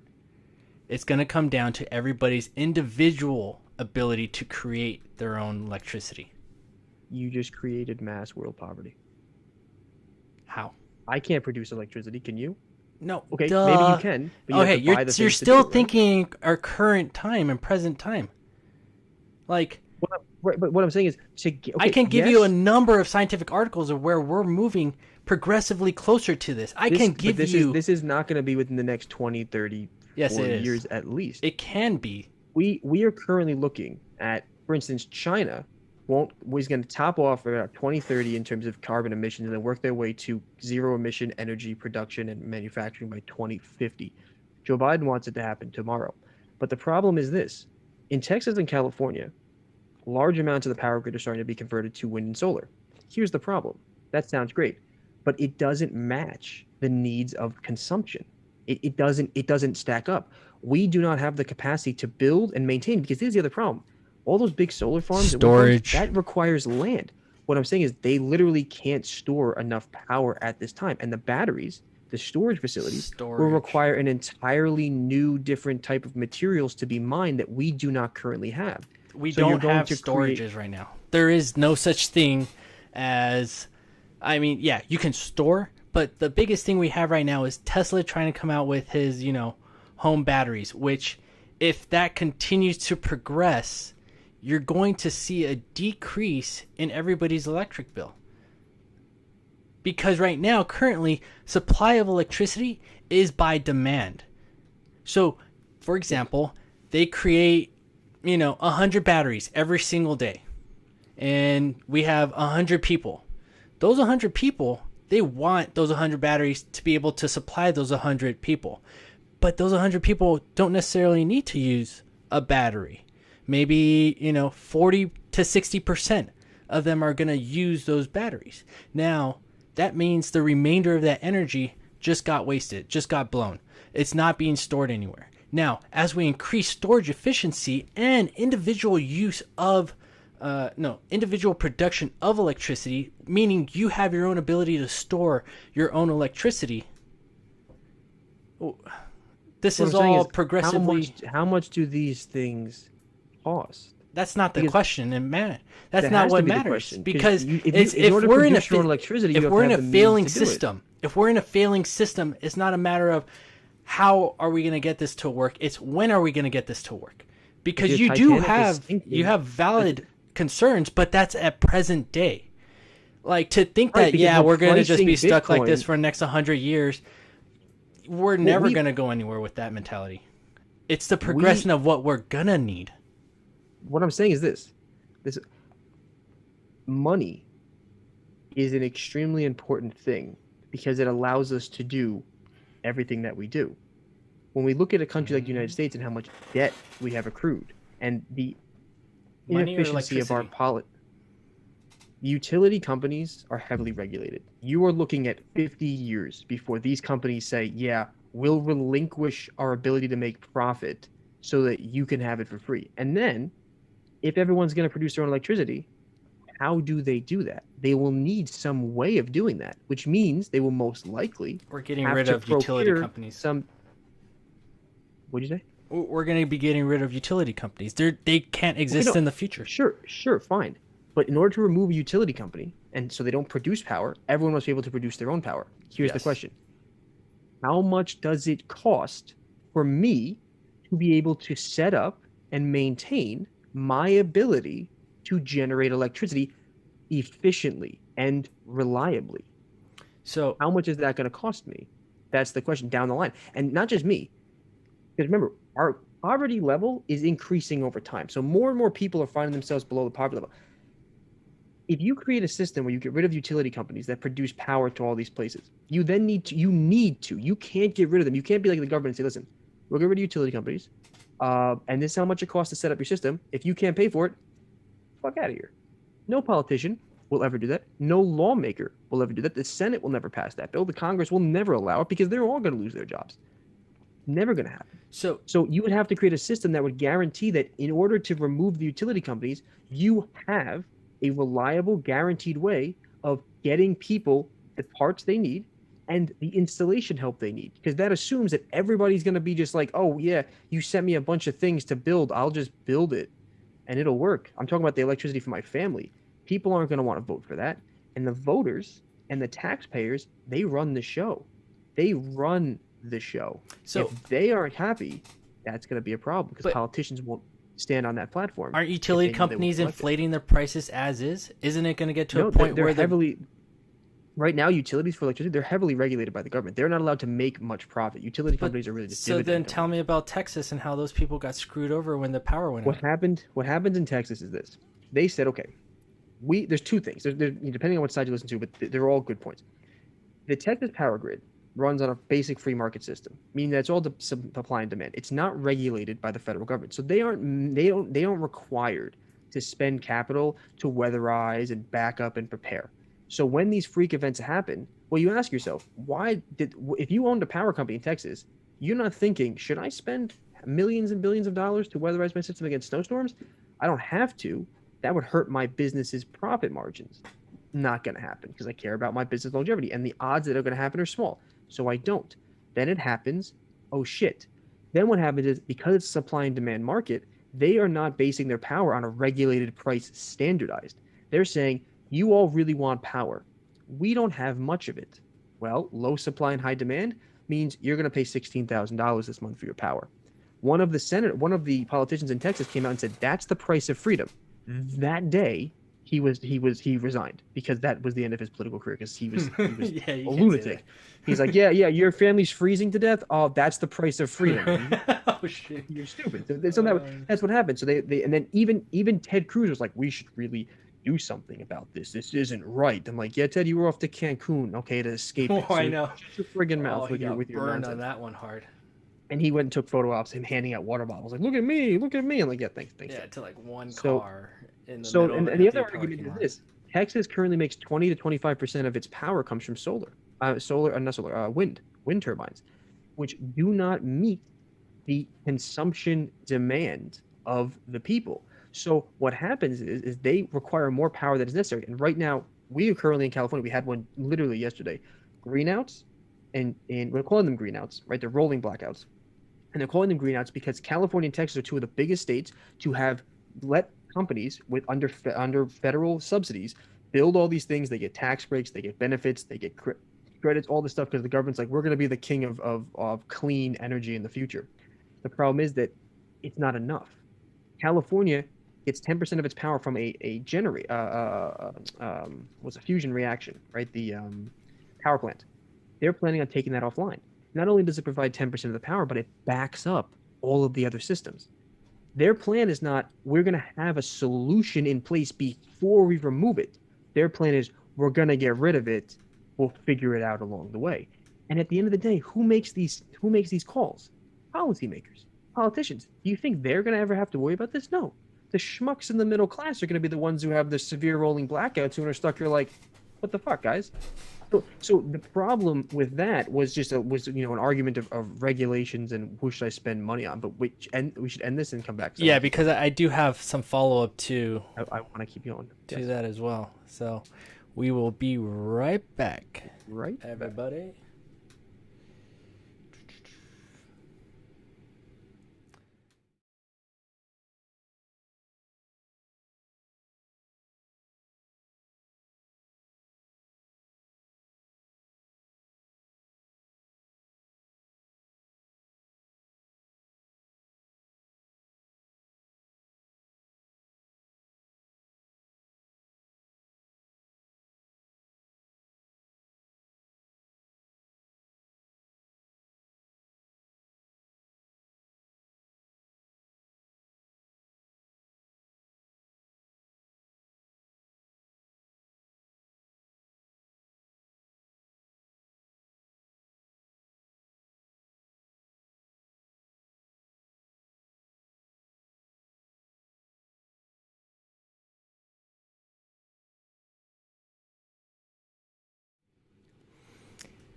And we are back.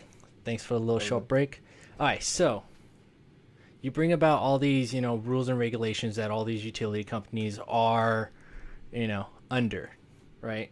But let me ask you this: do you know what's causing all of your rolling blackouts? What's causing some of these fires in California? What's Well, that's causing? you talk about environmental harm, I'm talking about the Rhinus. part where they're supposed to upkeep their equipment and keep it Right. from, exploding, from, failing, from malfunctioning, Well, that's under regulations, and and but yet if you know they're what's not no one's providing forcing you that. to. They're not providing that level of regulation. They're not, because, and I Well, don't- in Texas, they opted not to. They said, we won't allow our energy markets to be federally regulated because Texas is, all about the state and not about the federal government. So they were like, yeah, we're not going to follow your regulations. So without the mandate, without being told you must do this, and you leave it in the hands of people who own a company, are you going to take a big hit to your margins so that you can weatherize and keep up to date? Or are you just going to keep squeaking by with as good as it is, and then when something happens, you'll deal with it then? that's exactly what's going on. I mean, So we're right. my question to everybody would be like, how much is it costing us for us to let the utility companies get away with some of these, what's the word, I want to choose my words wisely on this one, Well, remember, most utility companies are regulated. Remember that most are. but Most. so I'm talking most of about your like power their supply is equipment, regulated. as in there's been, That's part of the regulations. They're required to maintain it. Part of the regulations are these are your price limitations, and this is the amount of money you must spend. This is the maintenance required. That's part of the federal regulations. You're required to spend And if X amount of maintenance capital to isn't done? maintain it. if No, maintenance no, isn't done, and because it's a monopoly of, But it's not. it is a monopoly. There's nobody competing with utility companies. How many utility companies are there? Because when you say there's a monopoly, that usually means there's like Per one or area, two. per county, there's only one utility company that you're probably Right, because buying because electricity how from. much how expensive that would be to have like 7 competing electric producing companies then in one regional area, because then you'd have this issue where how do you stay profitable? Because it's still a company, it still has to be profitable to stay open. If it doesn't make enough money to keep its lights on, then it's useless. It's a wasted investment. But the beauty So of competition is that you always have to be better than the other guy to stay alive, Right, which but what benefits the happens- customer. Right, which means someone. Right, but this is the thing. This is why utilities are regulated. Utilities aren't sandwiches or T-shirts. This is power that keeps everything running. You can't let it run the same way as a free market, because if you do, then you run the risk of having outages and gaps in like food. Like imagine your refrigerator might not be on all day long. Like that's going to cost you a fortune in food. Your lights won't be on. Hospitals will always have to go on backup generators. If you can't maintain continuity of that system, there are a shit ton of other repercussions that come after that. That's why these systems are regulated. You don't have lots of people competing over utilities because it's a heavily regulated industry that doesn't make lots of money. Utility companies are not the investments you make when you want to make lots of money. They're the places you might get a stable dividend because they're generally a stable demand and a stable amount of money. But their prices are fixed and they're required to spend X amount of capital to keep themselves maintained for the most part. In Texas, they were not required by the federal law because they didn't recognize the federal law. I don't know exactly remember how they did it, but as a state, they never had problems for years and years and years. It became very apparent when the snowstorm hit because it was like this glaring, like, what the fuck just happened? You know, all these people paying all this money, no one has any power. This is the great state of Texas. What do you mean you don't have power, right? That's when that brought up into the whole concept of clean energy and the push for how much clean energy we can actually build, but how much we can actually maintain to use. Because if we build lots of windmills and it's great, but that makes up 20% of our power grid. But remember, windmills can't generate more power than they possibly can from wind, right? They can't be scaled up. To scale up a wind farm means you have to buy lots of land. Part of what land surveyors do is they go out and they buy land in advance to create these wind farms or these solar farms. That's really hard to do. That's buying up hundreds of thousands of acres of land. We don't exactly have tons of land that's just laying around unowned and uninhabited. So In the U.S., that runs in the U.S. Yeah, we definitely like don't. the Most whole of it is middle of the U.S. most of that land is mostly owned by like large I'm sure it's ranches owned and by individuals, people, but- and you can get eminent domain. But here's the problem with eminent domain: you have to stand on a platform that's going to allow you to be elected with eminent domain. And if you make a mistake and fuck up, people are going to come after you. And when you take land, what land do you take? Who do you take it from? How do you play the game of being sure you? Because remember, if you start an agenda as a politician, you only got 4 years. You don't have like in China where President Xi Jinping he's president forever. Vladimir Putin's in Russia, president forever. They can enact 20-year plans because who the fuck is going to stand in their way? In America, you got 4 years, and then power, and not only just your presidency, but your power in the House, your power in the Senate, and even look, Donald Trump put 3 Supreme Court judges up there that were ultra conservative. So the way this country is built is to be a balance of checks and balances. The reason for that is so that nothing gets too out of hand. But the goal that everyone keeps trying to do is we can make more stuff happen really, really fast if we spend lots of money on it. And the question here is we're trying to give all these subsidies, we're trying to pay for all these things, but we can't quite match the demand. I'm not saying that I'm saying we should go to clean energy, but it's going to take decades. It's not going to happen this decade. It's not going to happen next decade. You have all these industries that have to change, all these major systems that have to change and be put in place. I think that people really, they don't realize these things. You need to look at them as a whole of scale approach, because you're not just changing your town. You're changing a country that's part of a global economy. You're changing effectively the largest, most powerful and influential country in the world. What we do affects the entire world. This isn't easy. So to say you want to do it quickly is stupid, because it will cost lots of money. You need to make long-term plans. The problem with long-term plans is nobody wants to put the time or the energy to invest. And companies today don't give a shit about 35 years from now, because they're getting paid now. Their investors are paying them now. Their profit margins are now. Most of those executives won't even be in office in that future time. So they don't care about the longevity. They care about their profits now. And that's human. That is 100% human. If you had a business that was making money and someone said, Josh, we're going to cut our margins in half, so in 45 years we'll have we'll have zero emissions. You're going to look at that and say, yeah, my investors aren't going to like that, and I'm probably going to take a hit in terms of my pay because we're not going to be hitting certain profit goals. So why would I, as a person, why would you, Josh, want to earn less and risk your career for 45 years from now? Craziness. Never going to happen. Because you have your own family to pay for. You got to feed yourself. You got to feed your family. You got to take care of your house. You have needs and responsibilities. That's what happened in 2008. All those bankers that were still making the deals in the lower levels, they were just doing their job. They had to feed their families. They had bills to pay. So they were like, and then people said, listen, there's 100 people that'll take your job. You don't do this, we'll find somebody else who will. So it's human. It's human for these systems to be built this way. And when it comes to cryptocurrency and saying we're going to use clean energy, we don't have enough clean energy. We can't even maintain the grids now to power everyday air conditioning and TV. Now you're hitting the points. Crypto mining takes a tremendous amount of power. Remember, El Salvador has plans for this. The bill isn't even law yet. We're still got like another 85 or 75 days to go before the bill becomes law, which we have to see if El Salvador can even do it. You know what I mean? This could be a giant flop that could blow up in their faces. Okay, or it could be giant technological savvy, and people are going to look at this and use it as a test case. But at the end of the day, right, El Salvador can expand because it's got room to grow. It's very, very poor. It's like a small company in a large pond. You have flexibility to change. You could take the United States does not have that flexibility, whether we like it or not.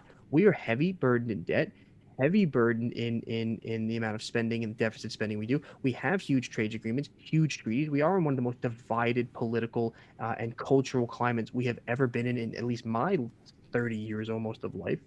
So you need unity. Everyone in El Salvador is on the same page because everyone in El Salvador is fucking poor. They're like, shit, why not, man? Let's try it. In America, we can't agree on jack shit. Everything is a fighting talking point. We are so far away from this beautiful, like, changing society where in order for this to happen seamlessly in a reasonable amount of time, we all got to come together first. We're not even at that point yet. But everyone's like, we're going to change the way our entire economies work. We're going to restructure the way centralized banking works. We're going to redo all regulations. We still got tons of poor people down here like, fuck that. That doesn't matter. We're going to change the world. What about the poor people? What about all the people that are at the bottom who don't have access to that technology? They're making digital currency the standard doesn't help them. It makes it worse for them because they won't be able to have access to that anyway. They won't have the capital to be able to buy enough currency now. Okay, because if you kept currency at crypto at like, $100 a Bitcoin, you could say, all right, everybody, buy it up. Let's everybody prepare for the future. what you're going to effectively see is you're not going to see a uniform transfer of wealth, because the price of Bitcoin is going to go up. And if you want to buy, you're going to buy fractions of coins, fractions of things. And that's going to modulate, right? That's going to vary in value. So when you talk about people who don't have lots of money, putting all their money into digital assets that are volatile, that can fluctuate without the effect of a government, without the effect of your own investment, your bank account can change value 10% over the course of 2 weeks, and you did nothing. There's no insurance protecting you. And we don't even know if we have the power capacity to continue to make enough coins to be able to backstop you, even if the country itself adopts this measure and is able to mine those coins in the first place. So you run into this problem where, and the reason I always compare it to what's happening now is because nobody talks about, I'm not hearing people saying cryptocurrency and saying, here is the entire new system we designed. I hear everybody buying it and saying it's going to replace and it's going to change. And I'm like, okay, well, you want to replace, right? Well, this is the system you're replacing. Explain to me how you replace that and that and that. Those are very important because we're pricing Bitcoin at prices that are supposed to be the future, and we're baking in all this value, but we have no answers to how we actually replace what we currently have. And again, no one's offered an alternative reality, right? We're looking at replacing what already exists. We're saying we take the system, we remove the fiat, which removes all the power and centralization, and we add in the crypto, which creates a happy society of decentralized investors and all this wealth that doesn't depend on all these big players. But I have not heard how that's going to work and be sustainable, especially for us, me and you, in the middle class. Because for the big boys, they'll have the money to buy the systems and the insurance and the mechanisms. I don't have that. So if all of a sudden I can't use fiat currency and now all of a sudden all my assets are in crypto and then crypto fluctuates down 15%, well, that sucks. What am I supposed to do about that? Who do I complain to? That's the new standard. And I'm right, I'm talking about it right now, but that's because I feel like all of this progresses. Everything progresses. but like there's no way Tuesday is going to be fiat, Wednesday is going to be crypto, and like it's that overnight change. Like I believe these financial protocols that they're using and building in blockchain is to potentially benefit and maybe even help stabilize fiat and maybe decrease the amount of hours and time and some processes that might have taken a third party now no longer need a third party, and we're now using blockchain technology. And so I agree that blockchain is going to be very useful, but you still have to explain all the big players and how you replace them. Because you say I want to replace banks. Banks do a lot. They do a lot. They have a lot of responsibility. They play a very important role. That's why we didn't let them crash in 2008. I guess that's why it's more of like weighing the good and the bad. Like how much at what point are they going to be doing more harm than good? And I feel at that point that's where crypto is going to start coming in and looking better.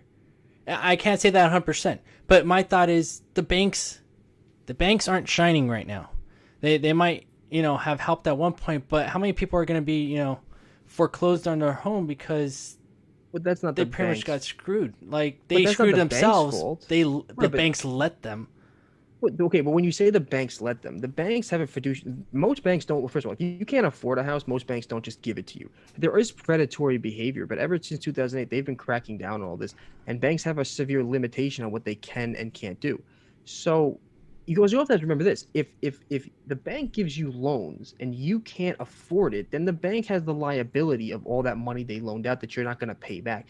They can take the house as collateral, but what if the value of the house changes? It's not something they want to do. The bank's not in it because they're like, well fuck. When in 2008, right, when the mortgages happened, it wasn't the reason the banks were issuing so many loans wasn't because they were like, haha, we'll just take your fucking houses and then kick you on the street and then we'll sell them motherfuckers and make money. No, it's because they were making commissions because the banks were like, we're just going to keep rolling up the hill, pool everything you sold, pool all the revenue into big securitized products, and then the risk gets mitigated across the market because people are buying this.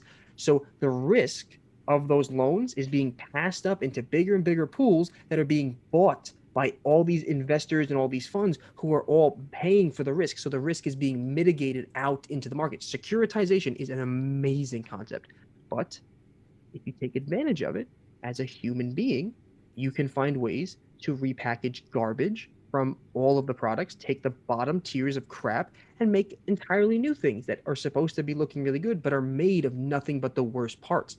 The reason everyone kept selling the mortgages was because they were making commissions. They were getting paychecks out the ass. That the executives at the top were like, "We're going to keep paying you commissions the more you sign. I got a family to feed.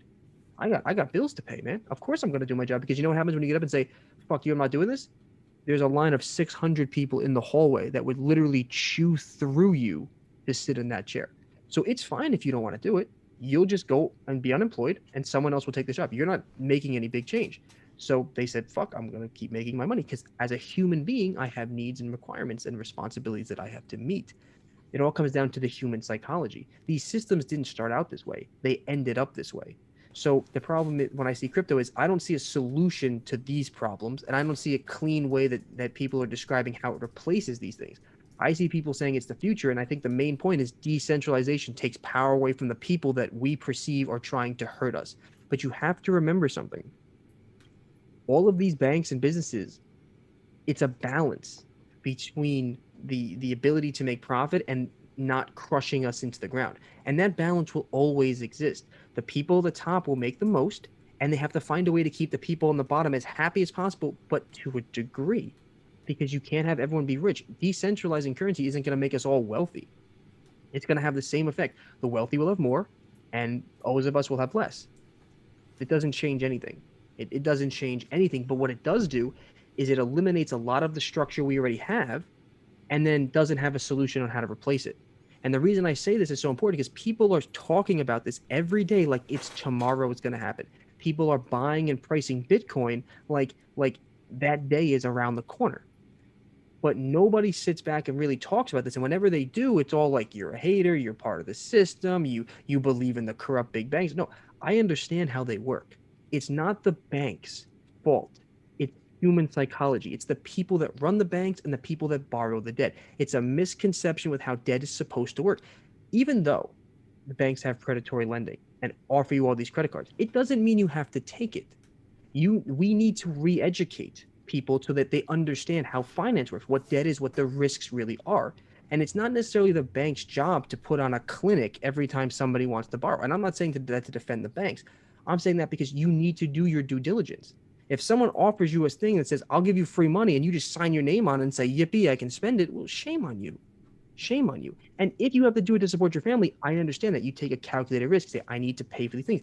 That's fine. But that's a calculated risk that you take. You have to do the best to manage that risk. And the banks are not a big fan of the banks, but what banks are there for is security, capital mobilization. They do have high wealth clients that they do investment for, but they also manage pension funds. They manage retirement funds. They manage people's money so that while you work really hard, they can manage your portfolio to make sure that you have the best retirement. There's all these other services. So I'm interested in knowing the objective truth. Banks aren't bad. Banks serve a very vital purpose. But the people that run the banks, do we need to do something about those people? Abso-fucking-lutely. We need to hold them personally accountable so that their strategies do not become manipulative and predatory. But the banks as an institution is not an evil, bad thing. They're not trying to steal the power from everybody. They exist. The people at the top, if they want to play games, that's something we have to watch out for, such as 2008, such as flash crashes and market manipulations. But the institution of banking is not an evil thing. The institution of money and credit is not an evil thing. Capitalism is absolutely amazing. But the people who run the capitalist system, they suck. So that's my thing about cryptocurrency. How does it change the human element of all of these things? How about a crypto bank? You create the same problem. What stops that crypto bank? Because remember, if it's a bank, you have to put your money in. They control loans. They control financial activity. And they do so in an environment that doesn't have all the laws and regulations we currently have learned now. Right? We learned to put all these rules in place. So we learned that was bad, that was bad, that was wrong, rule, regulation. Crypto banks don't want to have that same problem. And having a crypto bank, that's not decentralized. And then you say, okay, we'll have competitor banks. You just made a market with now digital assets instead of regular assets. So I'm currently looking at January 13, 2021. Office of the Comptroller of Currency conditionally approved a national bank charter for Anchorage Digital Bank NA, paving the way for the first national crypto bank. Okay, and that's fine. Like I'm not saying that it should that's not going to exist, but I'm saying how does that keep with the mantra of decentralization? Moving away from decentralization, would it allow?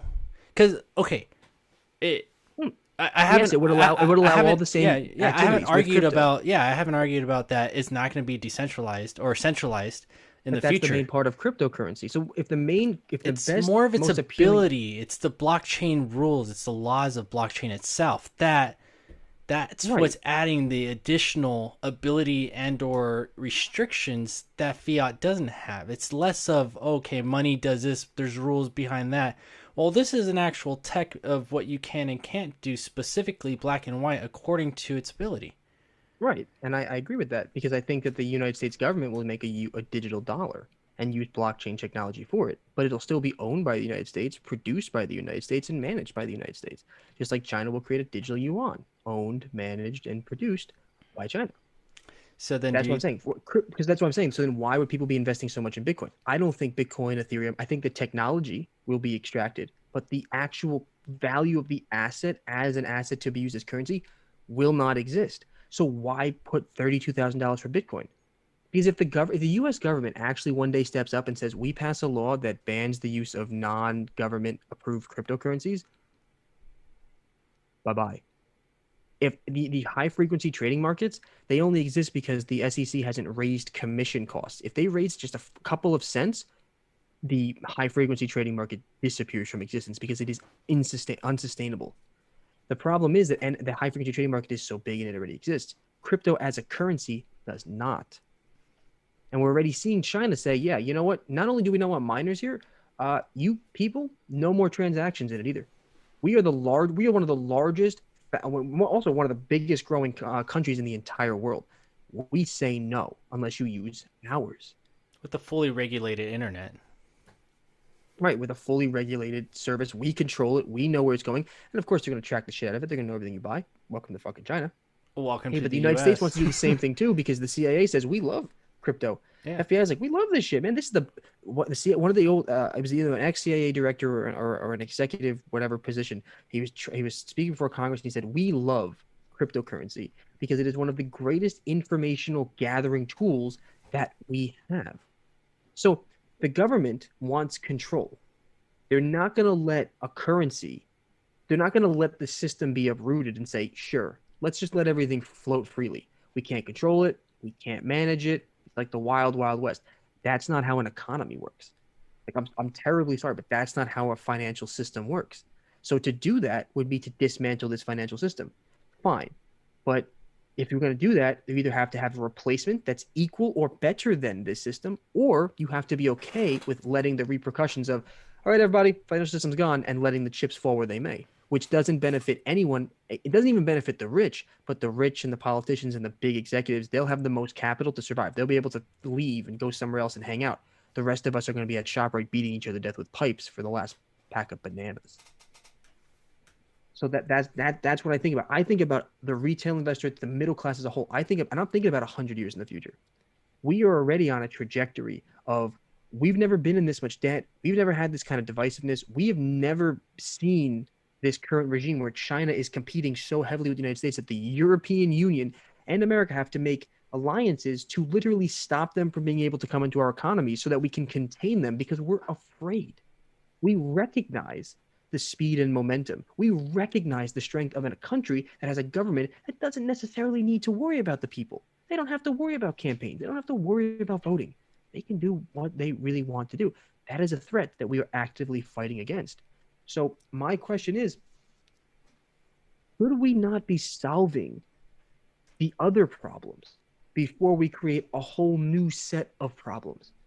Because if China doesn't allow this to happen and the United States does, the United States' entire financial system would experience a huge volatile shock, while the Chinese economy would not, putting the Chinese economy as the stable, resourceful, and dependable focus of the financial markets, usurping the United States' role. A, the United States is going to do anything it can to not let that happen.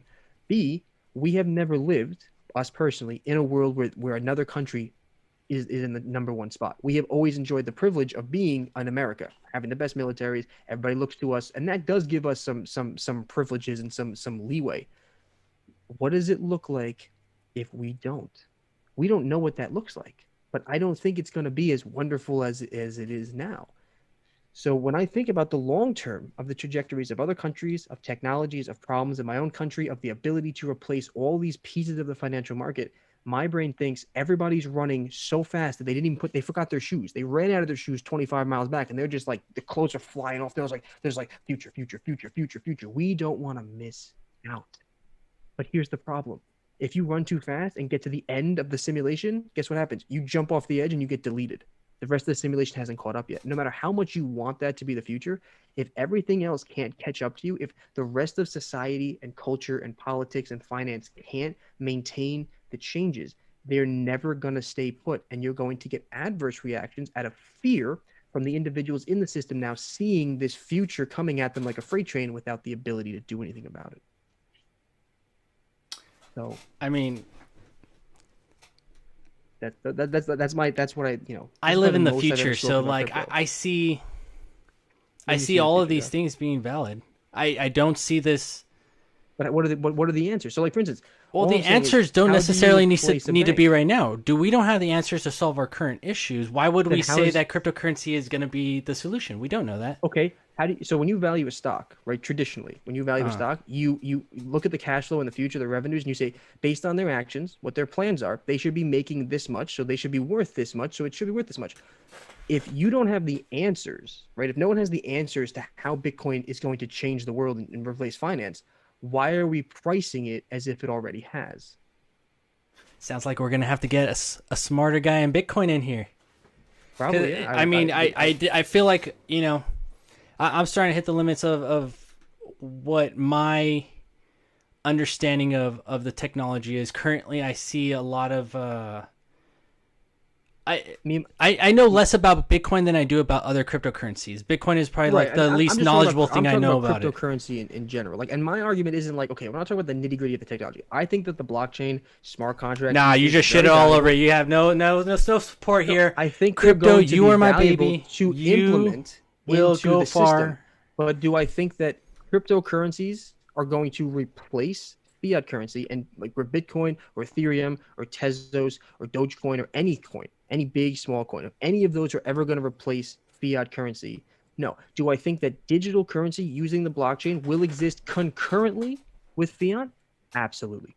I absolutely think that. But it will be done by the discretion of countries, under their control, so that the financial systems can still be maintained and can still run, because we already do everything almost digitally. I use my credit card for most things. We use Apple Pay and Google Pay, so we already have that mindset. Culture is prepared for that kind of world. But I'm not talking about the culture. I'm talking about the financial system. You need to do it in a stable way. You can't just uproot trillions of dollars worth of financial systems and expect them to just be perfectly fine. So my arguments are always about the long-term effects and the logic behind the ability to maintain these changes in the future. I think the technology is very impressive, and I think it will be very useful in concurrently with fiat currency. But do I think Bitcoin or Ethereum or Tezos are going to be currencies that are going to replace fiat currency and be the new legal tender of the world? Absolutely not. No, it's still too strong, and it's still too attached to, everybody using it. It's still around the world. You could take $1 to any country and everybody knows what it is. Right, because that's the thing. When you talk about replacing fiat currency, you have to say, how do you get a crypto, any crypto, to be as widely recognized, available, and useful as the US dollar? Because if you can't do that, you can't effectively replace fiat without making huge systemic changes. Yeah. And who gets to decide who gets fucked over in those systems? See, I guess there's a misunderstanding here. I never said it would ever replace fiat. I said when fiat failed, would crypto... When fiat fails, it's just a presumption. Power will go out. When fiat fails, that's the end. And that's where I don't see the end. I see a potential there. I hear so many potentials here. Like, trillionaires can come out of this conversation by just solving some of these basic issues that we know are going to come up in the future. There are no such thing as trillionaires. Oh my goodness. You're thinking way too small, bro. Obviously, we don't have trillionaires right now, but the development of blockchain will develop trillionaires through its mass use and production. It's the technology that's coming out of it. what I'm saying is that Okay. in Articles. in the Let's see. in right the blockchain to make, but think of it this way: if the blockchain's making trillionaires, what are they trillionaires in? Fiat currency, Yeah, right? yeah, yeah. I'm not saying anything like So that. so what I'm saying is, how can fiat currency fail if there will be trillionaires making money in fiat currency with concurrently growing with blockchain? What you're effectively saying is fiat currency wealth will grow concurrently with the blockchain, meaning that it won't be deleted. They'll grow at the same time. Fiat currency won't fail. It'll be an impetus for people to develop more because they can become wealthier with fiat currency by innovating, right? If there's no Yeah. who That's exactly innovation what I'm is, saying. innovation is so then fiat currency won't fail then, because there'll be an impetus for us to keep evolving, because there'll be an impetus for us to make there's I'm inspired to make more fiat currency. How do I make more fiat currency? Make more applications for the blockchain, sell and mass produce those things. I get paid and make more money as a result. I do these things because I get paid in them. I make money on this system. So how would fiat currency fail if it's a driving factor in the evolution of blockchain? It's a good Because argument. if fiat I currency mean, fails, if fiat currency were to fail, right? Let's say it fails, right? Money becomes worthless.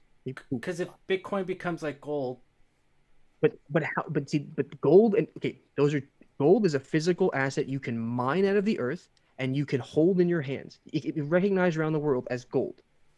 Cryptocurrency is not. You can't put them in the same asset class or compare them, because one I'm is not the one heavily doing it. It's dependent. it's how they want to view it. No, that's what I'm saying. That's what I'm talking, not you. I'm talking to them. I'm talking out to the world.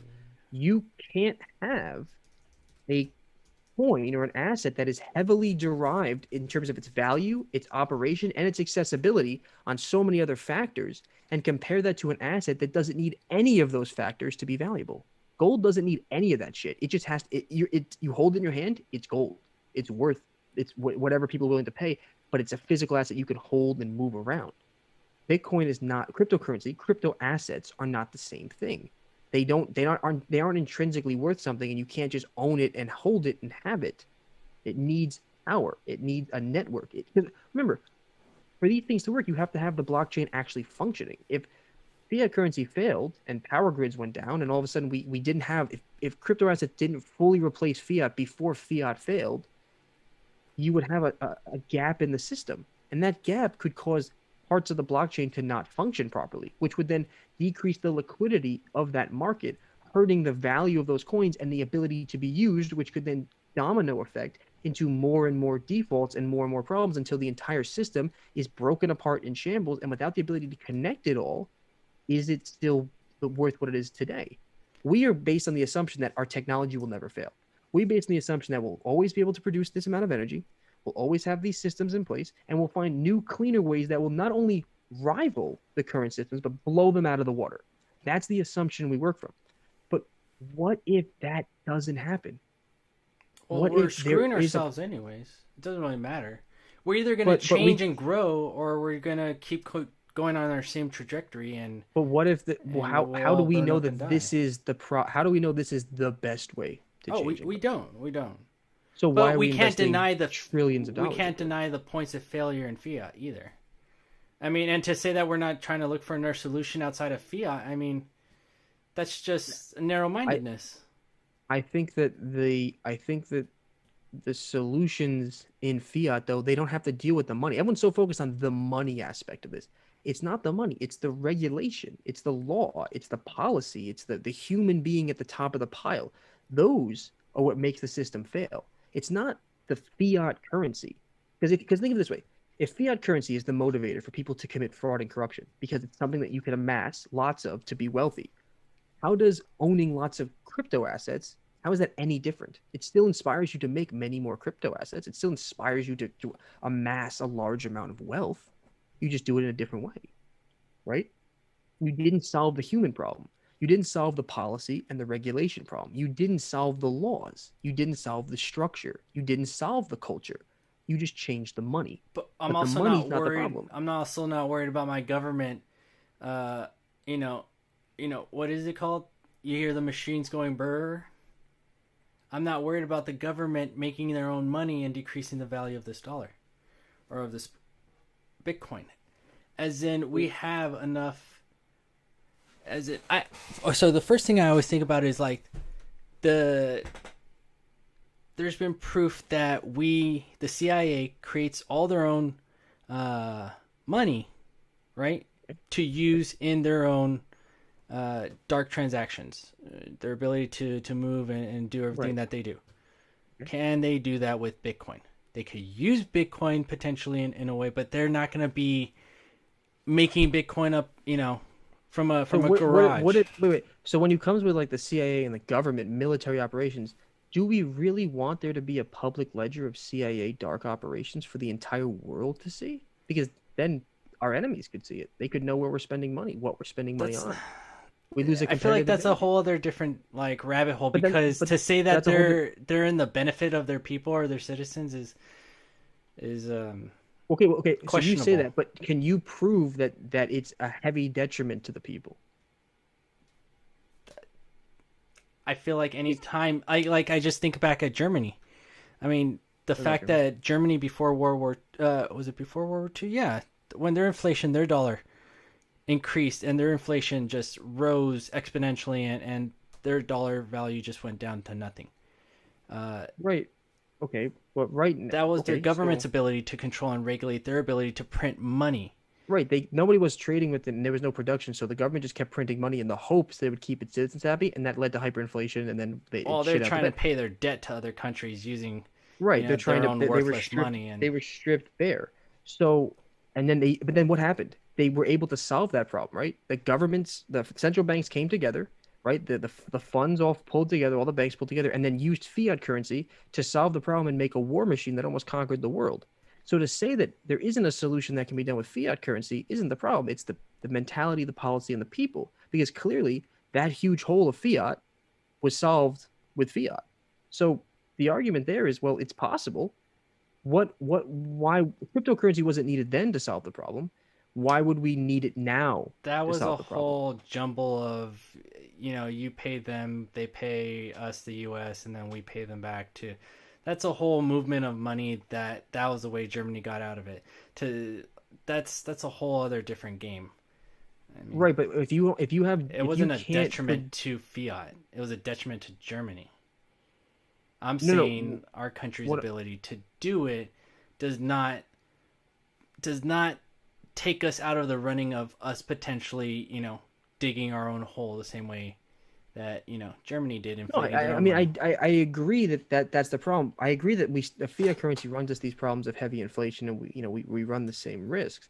What I'm saying specifically when it comes to crypto is, right now it seems that crypto is not affected by inflation, but that can't be true for a currency because inflation is real no matter what. That's why the Fed manages inflation at a target of 2 to 2.5%. Inflation is a natural part of the financial system. Too much inflation is a bad thing, but normal inflation is like the cost of living adjustments. It's the normal wear and tear, the growth over time of other countries and industries and supply chains, the slow gradual incline of prices. If we never change the prices ever in the world, it wouldn't make any sense. We have all this extra production, more people to feed, more businesses opening up, more policy. So we need to keep putting more money. We need to take the thing off the dollar cent. If we never did, we wouldn't have had this amazing society. I argue if we had all of our money pinned to the dollar value, we wouldn't even be in a world where cryptocurrency would be possible. So detaching fiat currency from any type of real marker has created the actual product, not only the production to be able to spend, buy, and fund these huge mining labs and all this research to build these things, but it also created the incentive for people to want to invest and want to take part of this market. Without the growth, without detaching fiat currency and allowing it to be free floating, we wouldn't have had cryptocurrencies. That you think that's a reasonable thing to say? If we kept it on the gold standard and we didn't make any more, would we have actually had the amount of money to backstop the equal amount of production to build these great technology empires? I think the gold standard has a huge part in backing up the dollar. We keep talking did. about what's backing up whatever. It used to, and right? it doesn't Fiat back up. 1970s, Nixon took us off Bitcoin. the Yeah, gold exactly. So like, there's a lot of choices that are being made that are But the difference was That's because not the dollar benefiting used to the be- dollar. That's not putting value back into the dollar. No, It's removing but- value. Right, it creates the dollar to be free floating, but every currency is free floating. So is Bitcoin. Bitcoin is also free floating. There's nothing underpinning so Bitcoin. its ability to take over But the another difference- free floating. No, because the difference is possibility. America can produce and owns that capital. That's the currency of our country. Uh-huh. What Bitcoin or Ethereum? What country owns that currency? How do they control? Think of it this way: COVID happens, right? We needed $6 trillion of fucking stimulus, regardless of whether you agree with that or not. We spent all that money. Could we have done the same thing if a free floating cryptocurrency was existing instead of a government controlled or backed currency? Could we have actually produced stimulus? Or would we have just had to say, COVID's happening, I guess we'll just watch, hope that the markets work? Because then it takes away the ability to regulate anything, right? Mhm. And if you can't regulate things, how does the system work? Our system only works on regulations. Our entire system works on the faith of the inhabitants in the system. But if there's no regulations, there's no guarantees, there's no security, there's no insurance, there's no centralized entities facilitating credit. Are we supposed to rely on the intelligence and fairness of humans? Because that is not a good bet. That's what we're currently doing.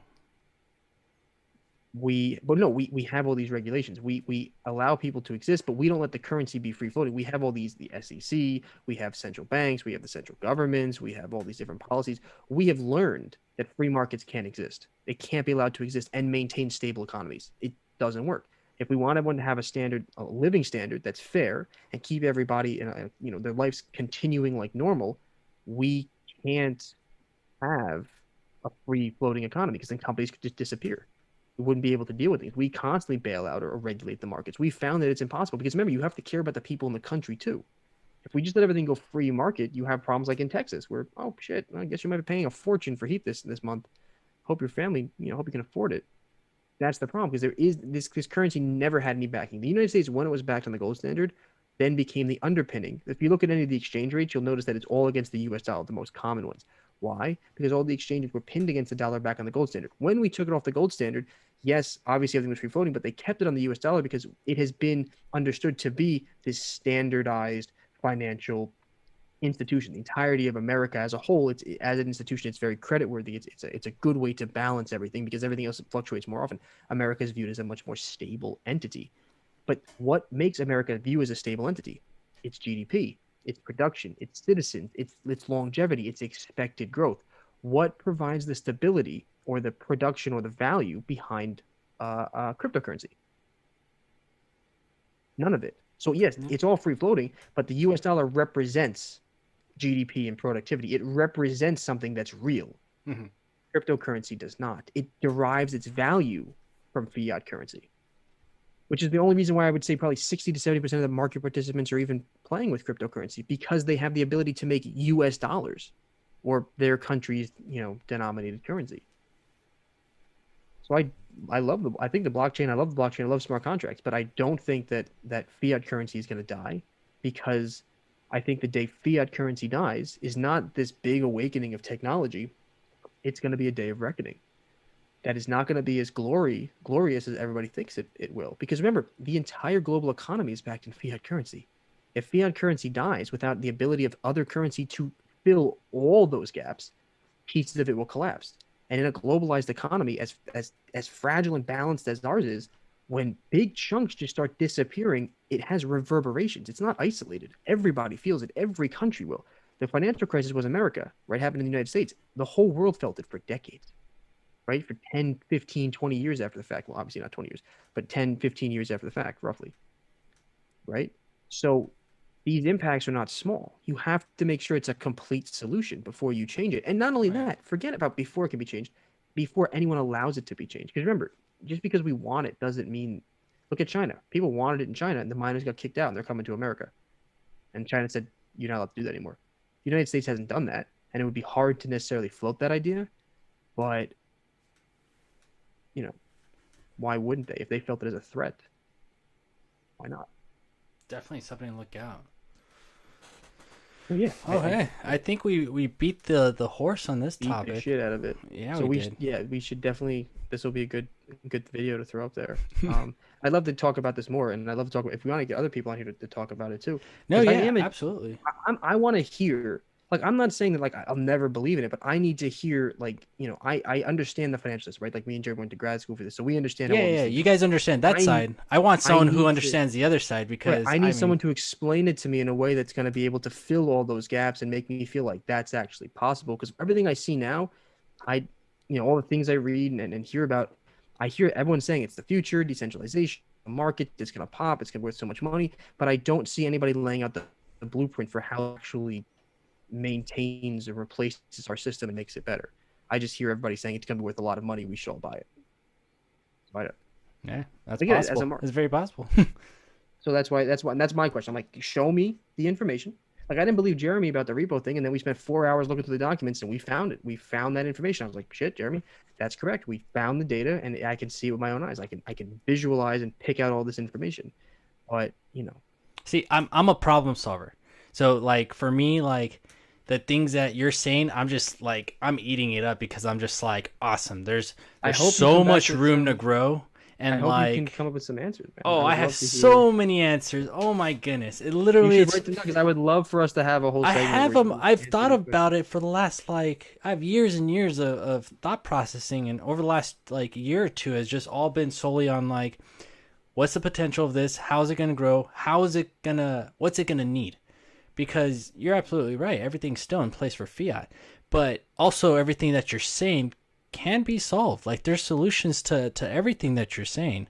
I'm not sure about the financial I haven't side, heard but that yet. but for the That's the biggest part. But Though, for 'cause the we talk about a currency. but you're talking about utility power and all these other things that will keep it alive and what's gonna kill fiat, what's gonna kill crypto, and that's all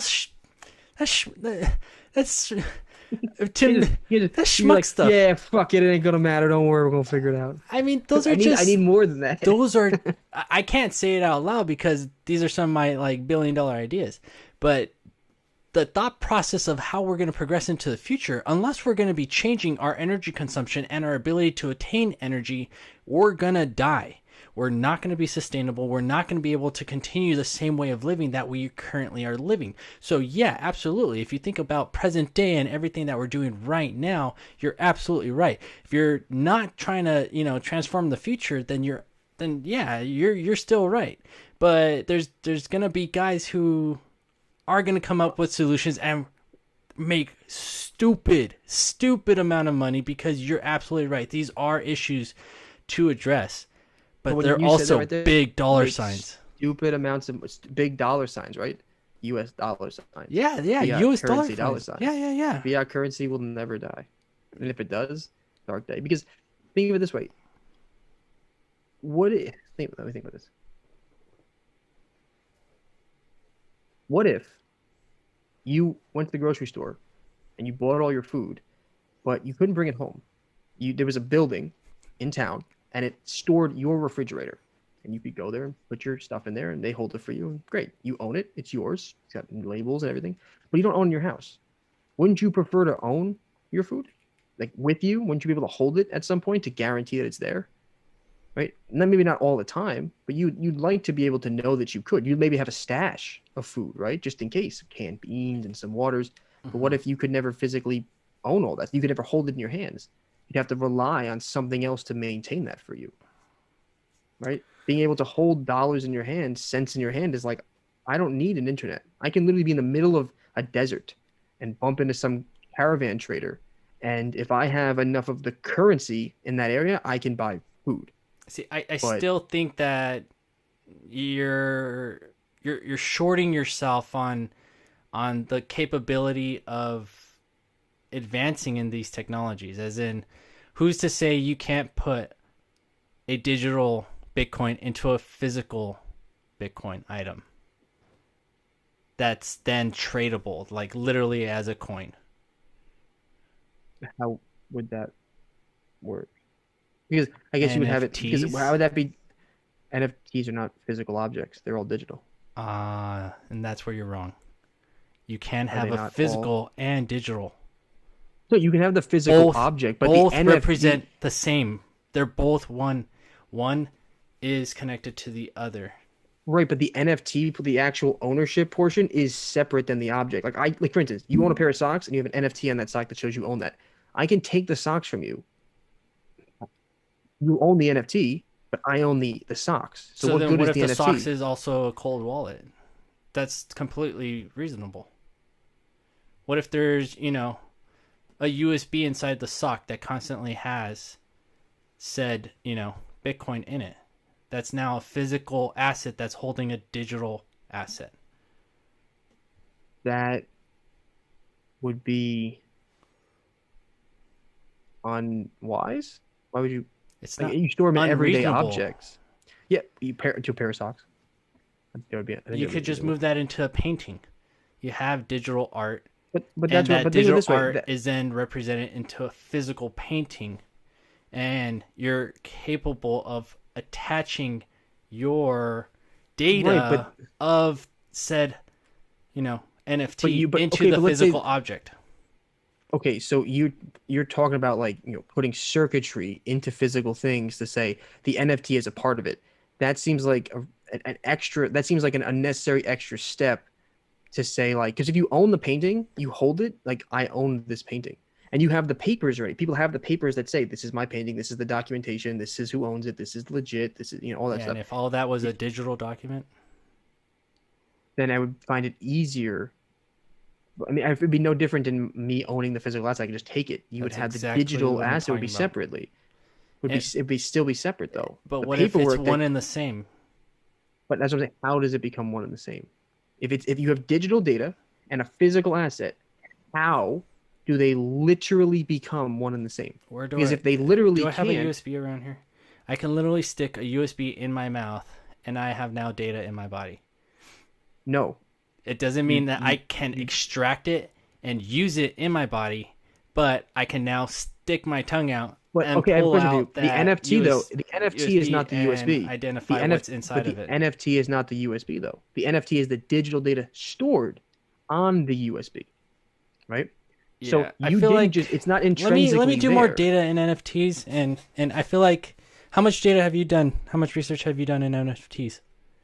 Not a tremendous amount. Because But I it don't doesn't I don't- sound like you have. Because right now, No, I like the when you- restrictedness of like data to physical elements, it's not so far like fetched. It's not as what, like okay, so impossible. explain it to me how you intertwine these two things specifically. Not just like you tape a USB to something. That's not intertwining No, digital and I'm reality. just, it's just data. It's how you store data. Right, but what I'm trying to say is the data and the physical real world object are two separate things. Yeah. How do you intertwine them? Like you can mark them and say these two things are equivalent, but that doesn't mean that they're actually the same thing. That's what I'm trying to get at. And I feel like it's an extra additional layer. Like we're trying to create a way of putting ownership on every little individual thing that we own, but that ownership is still digital. It's still a digital just asset. type in NFT and physical asset, and you start getting a bunch of stuff. Okay, let me see. NFT. Non-fungible tokens or NFTs are unique assets created by the Ethereum network. They allow creators to create fully. Let's see. Physical NFT. What is it? Physical NFTs by Flip are NFTs linked to physical works of art. They can be resold like any other NFT or redeemed for delivery of the physical work. Yes, but it's as long as you have. They're not the same thing though. It's like a contract. It's like a piece of information It's that an says identifier. you own this. It's an identifier. Right, but it's not the same in both thing. directions. If you have a dog, and that dog is of a specific breed, purebred, you get the paperwork for that dog that says that's a purebred dog. That's your dog. It's purebred. All these things are true. But those two things are not physically the same. You can say, when I sell this dog, I will also sell you the paperwork. You get it all. It's all part of the package. But in terms of everyday items, they're not the same. I can take the dog or take the paperwork separately. There's no reason, there's no force compelling me to have them both. Right? There's nothing forcing me to. If I own an NFT of something, you're right.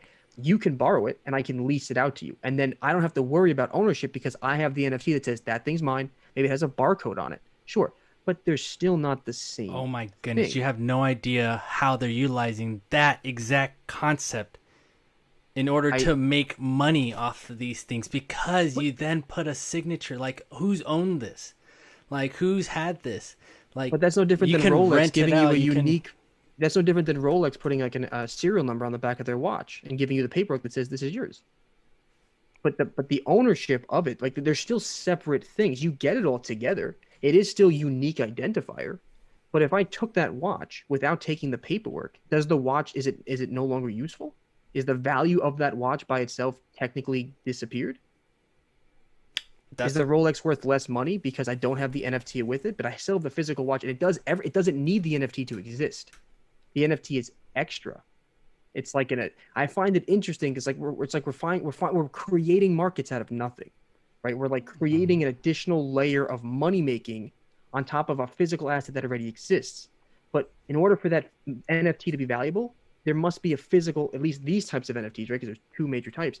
For these types to be valuable, it needs a physical asset to exist.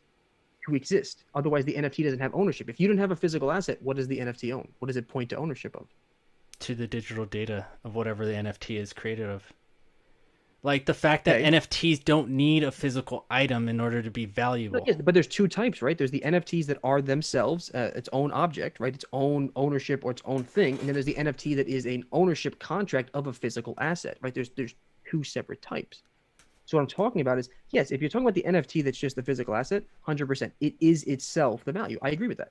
But if we're talking about NFTs that are like ownership contracts that are digital data that show ownership of this object, that's a different story. Those are two different things. They have Yes, that. it shows. They both are one and the same. What you just said are one and the same of how NFTs work. Okay, so if I have a painting of Mona Lisa and there's an NFT, they're one and the same. If I hang up the Mona Lisa in my house and the NFT is a digital signature, And it's they a one can't of do a that. kind. They can't do the same thing though, can they? What's the same thing? I can't look at the Mona Lisa hanging on my wall in the NFT, but I can look Yeah, at the you can. physical Mona Lisa hanging on my wall. How do you, as the digital asset, how do you literally hang that up on your wall and look at it? Where are we all moving towards? A metaverse. Where are But all these NFTs being used? Like there's actual like I'm a little confused. I feel like you're I'm agreeing with everything you're saying because like that's exactly what NFTs are already. Like your argument against NFTs are what NFTs are. right, but the NFT, the non-fungible token, is either the object itself or the ownership, right? The literal like receipt of that you own this thing. You can have an NFT that's buying the official like copy of Nyan Cat. Well, you own that NFT. You own. There's only one of them in the world, or you can have multiple of them, and you can all buy them like they're a series of like you have one out of 100. But then there's the NFTs that give digital ownership to products that then say, okay, I own the Mona Lisa. I own the NFT. So I can lend the Mona Lisa out to you. You can go and use it and I can make money off it, but I still have the NFT that I actually own it. So I still reside ownership over that Mona Lisa painting. The NFT is the receipt or contract of ownership in that specific case when it talks about physical assets. If you're talking about a metaverse of just digital assets, yes, they're two different types of NFTs, right? Two main types. That NFT that is only digital asset, yeah, you can look at that in the metaverse. You own it, that's yours. It shows up in augmented reality in your house. But there's a difference because the other type is saying it's not the same thing as a real physical copy of the Mona Lisa because it literally is not the same thing. Not that it stands for the same thing, it literally is not the same thing. A digital copy of the Mona Lisa hanging up in the metaverse that you own and the physical Mona Lisa that's hanging up on the wall of the house that you paid for, right? Those are two separate things by literal definition, right? Yeah. They're literally different things. Yeah. But that NFT gives you ownership of that thing in the real world and it has a representation in the metaverse. But they're not literally the same thing because the NFT I can't touch. I can't literally grab it with my hand. But the Mona Lisa painting, I can literally move and throw or carry. I can physically hold it and feel the weight and the mass. But the NFT, you can't. It can be a perfect representation in the metaverse, but the metaverse is not reality. It is augmented reality. It is a layer of data that sits on top of what's already here. So you can own an NFT of the Mona Lisa, and the NFT can point to your ownership of that thing, but they are quite literally not the same thing. They may point to each other like two pointers in C++ and say, I point to this and this thing points back to me, and we are technically linked, but they're not the same thing. Yes. So yeah, Agree. that's what I'm saying. I don't feel like that's any type of like for instance, I could sell that Mona Lisa without it's not an selling the argument. NFT. Like that's just like, yeah, one's physical, one's digital. Like But you're saying you're on my they're one and the screen. You're same. not physically here. Right, That but you're does saying not make you. so looking at me over this Zoom. So our meeting like this versus us sitting in the same room is not the same thing. It represents the same thing. It's technically both us talking, but there is a very different experience. They're two very different things, right? I mean, yes Did and you no. At the very rudimentary base of just abstracting this as a, what it is and what it's not compared to, physical and digital objects, it's the ability to combine the two that makes it unique. That Right, I'm that not saying even that's not one that a digital receipt even points to, a physical object. But when I'm saying that is unique, but it doesn't make them one and the same. It is a unique identifier. They do point to each other. The NFT points to the object or the identifying Not one and the same, UUID. but they do. What's the? They don't do the same thing either. Well, Because paintings remember, don't if do I have anything. exactly, but that's what I'm saying. They're two different things. Both of these items, respectfully, have the exact same denominator, and it's that somebody is putting value to them. The painting is just literally paper and paint, right? The digital asset, the NFT, is just code. It takes the individual person. It takes whoever wants to purchase it for whatever amount. That's what puts the value behind it. Right, and I agree with you. That's how that market works. Let's say you combine the two, right? And someone purchases both of them for $50 million. Well, they just made an NFT worth $50 million. Right, but that's no different than regular artwork. Saying, what I'm saying is, yeah, but the NFT is worth the $50 million because it has the asset. But what if you own the NFT, but then someone burned the Mona Lisa? Well, now the NFT is worth a fuck ton. Like a megaton. That's what I'm saying. No. Okay, it's okay. That's if there's a market willing to pay for it. But There you're is assuming a that market people were willing to pay for it. okay, but they're still not the same thing, though. But right? But you just said if one burnt up, you were trying to make the point that the other would be useless. It is technically useless. Technically, but the value that one is missing actually doesn't change the fact that it's not exponentially useless. increases the value of the other. Right, but that doesn't mean it's more useful. It means it's more valuable in the eyes of an investor. But usefulness, physical usefulness is not there. So you're spending money on the ownership of a thing that does not exist. I mean, that's the same as people who purchase paintings, but then they leave them in museums. No, but they own that painting. Yeah, but it's in a museum. If I bought a you can't touch it. No, I gave it to the museum. I own it, and I'm letting the museum rent it. Yeah, but I'm making money on it. Not in your possession. But it's not in your house. Right, but I have ownership. That's the same as an NFT. There's a contractual agreement. I agree that NFTs are an interesting way to give that ownership, but they're still not the same thing. The ownership of an object and an object are not the same thing, and they, in theory, technically should not be worth the same thing. I agree that there are NFT markets where people are more willing to pay for the ownership of a thing rather than the thing, which I personally think is absolutely an insane waste of capital. But to each their own. It's a free market. But that doesn't mean that they represent the same thing. Just because people are willing to pay the same amount of money for two different things and they point to each other does not make them the same thing. I think that's where, by definition, what non-fungible means.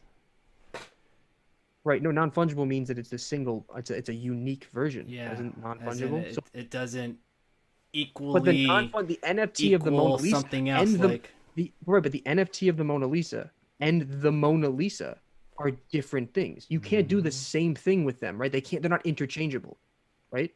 The Mona Lisa painting cannot be converted into digital data, and the digital data cannot be converted into a physical version of the Mona Lisa. They are independent objects linked to a common denominator, but are independent, non-interchangeable. What I don't understand about the NFT is we have created a market based on ownership of things. So we're now monetizing the actual ownership. My question is that, yes, that is valuable for some things, but we already do this every day. You can rent out your car or your home like an Airbnb. You sign contracts, you become a little business owner, you can rent it out. I don't need to have the NFT of my home to rent out my home and still own it as my own. I have contracts, I have mortgages, I have paperwork. I guess the difference is your ability to prove it. I have paperwork. Yeah, your paperwork shit because you just have one stack of paperwork versus a whole network who's able to validate and say I agree, who and I owns agree that. that the NFT can exist in that way, assuming the network has not been breached, assuming the network is secure, assuming the network is still there to begin with, right? Assuming the servers are still Assuming they're standing. using blockchain and minting all their data. Right, A but what I'm minted block saying is, cannot be changed.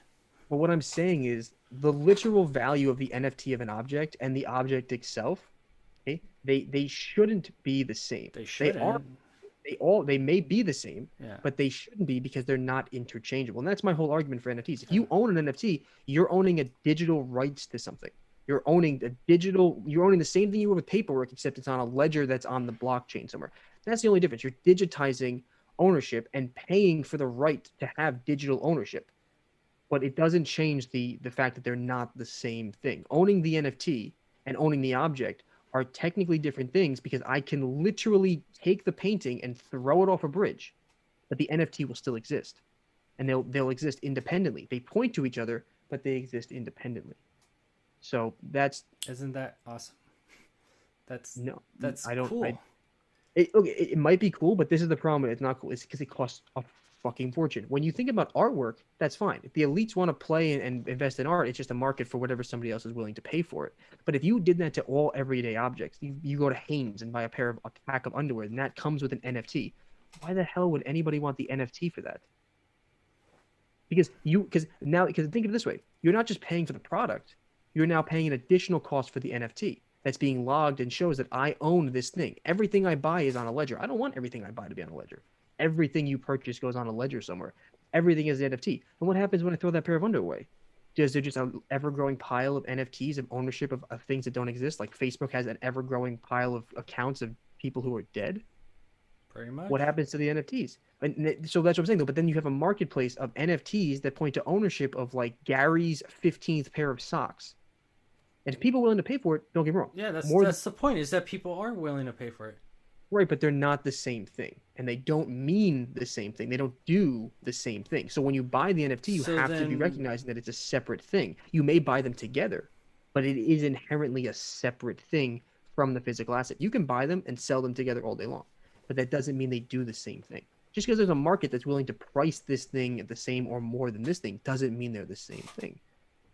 That's why you can have arbitrage and buy a stock or an exchange rate in one market, then go to another market, and the price in that market seems to be $2 higher. So I can buy low in this market and sell high in that market. They're the same exact thing, valued very differently, right? In two different markets. They're technically the same things. It's the same asset, but there's two different worlds that it's being valued in. The NFT can be worth a lot of money, and the object can be worth a lot of money. And in this case, they're not the same. They're not the same thing. So you could have two independent markets for two independent things that share a common thread between each other, but you're paying for two separate things. You're paying for two entirely separate things. With the NFT as a receipt of ownership. That's where I feel like that might be a limiting thought, as in it doesn't necessarily have to be separate. Well, what I'm saying is, how do you make the physical asset and the NFT the same when the NFT is by definition a digital accounting of ownership of a digital asset or a physical asset? If it's a digital asset, I agree with you because there's two types. We're talking about one. If you talk about that one, I 100% agree. You can buy the NFT itself and you'll own the digital asset. It's yours. It is itself a product. But when you're talking about the other ones, they're two separate things. They come together. They point to ownership, and I think it's a great idea in terms of being able to rent things out. But I don't see it as being any different. I find it as a weird way to create markets to spend money on things that we already inherently exactly own. What's going on right now? But doesn't that seem a bit fraudulent? Imagine this: I own my house. I own a house, right? I have ownership of that house. Then you have the NFT, but I have to pay additional money for the NFT, right? The NFT is separate in terms of its value. Why? I don't get an NFT when I buy the house, right? Or do I get the NFT with the house? You get the NFT with the house. So then, but they can be priced separately. Why? So someone else can have ownership of the Why? thing that I Why own, and they did take why? the ownership from me. Where are you getting these separate prices from? From the fact that you told me that if the asset itself is destroyed, Mm-hmm. the NFT may be worth even more money, which means there's Mm-hmm. two separate markets, which in theory means there can be two separate prices, right? The Mm-hmm. NFT and the physical asset can be worth different values, depending on if you value buying the physical asset more or less than buying the ownership of that physical asset. You create two markets for the same thing, even though there's only one physical asset. You create an entirely overlying market of ownership that has no actual affiliation. Just because you have the NFT doesn't mean you own the physical asset. You have maybe legal rights to, but that doesn't necessarily mean you actually own it. You don't. It's not like you But buy that's an good NFT and then all of a enough. sudden things get mailed. That's But obviously good enough for people to put their money into it. right, and that's fine for that market. But intrinsically, the value is not there. You're not Sure. paying for the object. You're paying for Obviously, the if you ownership of burn the a house object. down, that NFT isn't going to increase in value. You told me That that when just I sounds lost the pair of socks, obvious. but you told me before when the pair of Your socks was socks aren't destroyed. art. Well, I guess there could be a very loose interpretation of what art is. I saw an I mean, apple from that's from why if you buy Yoko Ono that was like underwear, $1 million. if you buy underwear with an NFT, that's like a sticker coming with your underwear. Like, no one cares. Right. It just came with it. Nobody asked for an NFT with your underwear. But Right. So with NFTs in this case are piece only of mostly useful in art, right? But they can extend to ownership of everyday objects, right? Potentially, If it yes. starts with art, so then why can't it be owned for a skateboard or a car or a TV or a specific couch? Maybe that specific couch you only want one of a kind, so you have ownership over that specific couch. Having the NFT and having the couch are not the same thing. Even if they're priced the same, even if there's a market for each that act independently, they're still not the same thing. Because even though you have legal ownership, if you never have the couch, you just own the ownership. And if that couch doesn't provide you revenue, because remember, there are other ways to use the NFTs. Some have theorized that and in practice, that you use NFTs to own portions or pieces of bridges and highways and businesses. So you actually create NFTs that give you partial dividend ownership as a way to make money as an investor in the NFT ownership, which I do think is interesting. The only problem is when you get to assets that don't give you revenue. You just buy ownership separate from literally owning the assets. You have two levels of ownership, and then they could be priced independently. So you have a disconnect between the couch being worth 100, but the ownership of that couch could be worth $1,000. That doesn't actually make any sense because they're different things. The person paying $1,000 for the NFT doesn't actually get the physical asset necessarily. They just have the ownership. Now, there can be legalities where they can claim it, and if you sell the NFT, they have the rights to the couch. But until they actually have the physical asset, it's not theirs. well, and They have to go and get it. I mean, I feel like the obvious thing is that yeah, any destruction of a physical object, if connected to the NFT, would lose its value to the NFT. But that's why those are also like how you value that asset. As in, art is in itself different than Right. Art is than an completely everyday what people like want to pay for it. yeah. And so like people are on Sotheby's and they're paying millions and millions of dollars for these NFTs, and so there's no physical item behind it. But if there was, it's still art. They're more interested in maybe the digital art because it's less able to be destroyed. I don't know. There's different ways to go about it, but to me it just sounds like just different avenues of making money, and that's exactly what's going on. Is that people are purchasing these NFTs at a low price, and for some reason the demand is so high that it times Because 10. everybody wants to be in this market. Everybody wants to times get in 10, and and then excited. yeah, you then did make revenue. Like you But did but make again, profit. but that's another question of like, where's the actual production there? Like, if you own a digital asset in the metaverse, what if you can't connect to your metaverse? Well, you messed up. Like, But that money's gone. Like, you spend all that money, and some people argue, well, what if parts of the blockchain go down? What if parts of the servers that store information go down? Right? What happens then? that's not how it works. Well, the entire block. What I'm saying is there can be giant chunks of the network that are out at a time, right? Because That's the blockchain fine, will and that's work. why they're progressing into trying to find a way in order to create non-screwable, computer chains. I just my biggest concern is that we're so intent on digitizing all of this value, but we don't yet have the actual security of the ability to keep it all online. because you own all those digital assets. That's great. But if you can't gain access to them or you don't have any power in your house, there's no metaverse. They don't exist. They literally do not exist. Is the power in the house or loss of power, is that your strongest argument? So if that gets solved, then like we're all good and dandy. I think one of the major components to this, and it has been for months and it's been covered across all the news stations and everyone's been talking about this, is how do we actually, because right now we're seeing huge strains on power supplies just with the mining we already have. What about an entire system that's running all over the world? Are ready for it, but we're still pushing towards it. Mm-hmm.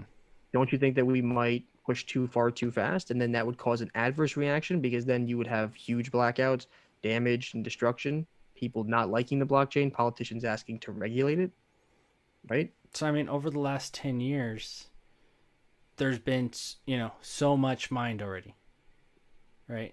Right, but there's still so much more to go. But not as much as there is already currently in supply. So would you say that there's more currently in supply than is left to mine? And they also do they do halvings. What's it called? Halvings? Halvings? They half the coins. They do Okay, that seems like mad sketchy. Like, okay, so now not only can you mine the coins, but now you can halve the coins, so you can make more of it from what's already there. Is that what you're saying? So wait, how does that stop us from taking fiat? If you took if $1 for $1 worth of gold was the gold standard, and then all of a sudden you take Bitcoin to start halving them to make more of them, won't you run into the same problem? 2024 will be the next time they do the halving. See that? What do we mean by halving? So each Bitcoin's only worth half a Bitcoin after that, like a stock split? They've done this before. This isn't the first time. This is probably gonna be like third or fourth time. When I'm asking because I'm asking, I'm curious. So do you mean that you're splitting it like a stock split? So you're keeping the same amount of value in the network, just you're literally changing what each coin is worth. So like if Bitcoin was 30K, when they do that, each Bitcoin will now be worth 15K, because you're dumping. Now you're saying And there's then twice it's as many double the Bitcoin. supply. Yeah. So wait a minute, wait. But how is that different than printing more money and increasing the money supply? So this is the part where it comes to like the financial economics of, I guess, keeping it healthy, stable. This is where it starts going over my head. Like I don't have a full understanding of halving, but Right, but that's what it sounds like to me. Like they're making Bitcoin yeah, out of nothing, which Pretty is what we much. do with the fiat currency. We print which is the money same thing out that of companies do with their stocks. No, but they yes, you can make stocks out of nothing and then you can sell them on the market. I 100% agree with that. But that's what I'm saying. But we're not talking about stocks. But and that's an how asset. they're- We're talking about a currency. That's how they're used. Potential for currency. Well, You're saying this will replace a currency. But so then how about can you take also it away make from more of it. currency and just call it a token or call it a stock or call it No, like, I wouldn't call it a stock. I would call it just call But- it an asset. respect. And that's what I call them, crypto assets. Respectively, it is its own type of stock market. Not No, Bitcoin. no, I'm no, talking no, about like no, the it's a market. cryptocurrency. No, it's a market. It's a market, not a stock market. Not a stock It's not an market, equity obviously. market I'm because you don't trying to own make a equity in reference. anything. Wait, but when you say But stock market, right now, you're people- applying equity markets. Yeah, there is. So it's a market, just like there's any market. You can go outside, and if your neighbor has oranges and you have apples and you want to trade, you just made a market. Tiny little market, but you made a market. So it's a market Mhm. for an asset. 100%. NFTs, markets for assets. 100%, no debate. It's a valid market. People make money, people buy and sell. 100%. My question is always in where the actual value is, because when we start moving money, when we trade, because you're not investing, you're speculating. You're gambling. It's a market of trading assets because you expect someone to either pay more or less for it. You're not investing in value. You're not investing in a company, because when a company issues stock and you invest, the way investing is supposed to work is give you money for stock. You take that money, build stuff, make production. Therefore, you increase the value of the company. By doing so, you increase the amount of free cash flow you have on your books, which gives me more equity in your business. Therefore, my shares have now become worth more money because you grew as a result of pooling the investment of the investors. That's the core premise of an investment. That's This exactly is what's just going on. no, because you're not investing Bitcoin, in where. not in Bitcoin, in every other freaking cryptocurrency that has like real world applications. Like I'm not invested into Bitcoin because of the fact that like yeah, there is nothing attainable. Like I can't look at a company, I can't look at their white sheet. Like I can't find out like, oh hey, you know what? Like Well, then how this do you know how much company is it's going to worth? be Well, that's not my problem. My But problem how is do, in the but how do companies you value? in the companies that are making real world applications, in the ones that are. So you can invest in those companies. Oh no. If you find a company that's developing blockchain technology, then you can do that because they can estimate revenue. You can look at other companies in the supply chain, and you have a means to calculate what you think the future revenue. Oh, 100%. That's an investment. If you believe in the That's future of blockchain, everything I'm and fucking doing. but I in the have no crypto, but I'm idea talking what about the the fuck you're talking crypto market about. by itself. Bitcoin. In the crypto market itself. Because if you're investing in the blockchain technology from the company side, that's fine. But if you're investing in Bitcoin, like you buy Bitcoin, No, I'm not. that's not investment. No, That's just see, speculative you're trading. stuck on just Bitcoin. I've been talking about cryptocurrencies in a whole forever. But no, but cryptocurrencies as a whole and blockchain are separate. Cryptocurrency is an application. Blockchain is separate from cryptocurrency. So if you talk about, and I agree with you, blockchain is great. The only way to invest in blockchain is, but I'm talking about cryptocurrencies because that's where most of the money is being spent right now. NFT is where most of the money is being spent. Not the companies developing usages for the blockchain technology, which is separate than the NFTs and crypto. Because crypto and NFTs are just a way that the blockchain is used. I'm talking about cryptocurrencies and NFTs. I already believe in the blockchain is the future. I believe that there's going to be a use for it, and I believe that you can invest if you invest in the companies. But if you're investing in the future of blockchain because you want, by doing so, by buying cryptocurrencies or buying NFTs because you believe in the longevity of those objects and the value of that in the future, It's not that's how not that investment. works. No. But that's what I'm talking about. That's what I'm saying. I'm Bro, saying I disagree we've with been on it the having same lots of page investment. forever. Well, I don't know if we were on the same page because I still have my questions about the digital. All those things I said in the beginning about digital currency was definitely lots of concerns for that. I might have to just pop up a lot more articles because I'm very. Please, I want to have this conversation with you. You're probably the most knowledgeable person on cryptocurrency that I know. And Because a lot so of I these, enjoy talking to a you. lot of these things are like. I love hearing your perspective because this is like the future. Like for Bitcoin, I don't see surviving the future. I can't really support or say how long Bitcoin's gonna last. I don't see it lasting. I see Okay. Ethereum overtaking Bitcoin. That's my honest opinion. Okay. And so like from there, yeah, like how they progress with it, I do think they see the deficiencies in Bitcoin. And I do believe that's why all these other blockchain technologies, cryptocurrencies are coming out because they do see the opportunity to overtake the market. Aside from cryptocurrencies, a lot of it they're using and they're building all their blockchains and cryptocurrencies based off of the use of their protocol. And so to use their protocol, you have to purchase their cryptocurrency. And yes, you use fiat, and I completely agree. I don't see fiat going away anytime soon. I don't see it, Bitcoin replacing fiat by any means. But I do see the way maybe money moves and how we see interactions and transactions. Maybe that might change because just I don't know. There's still so much coming out of it that it's still brand new.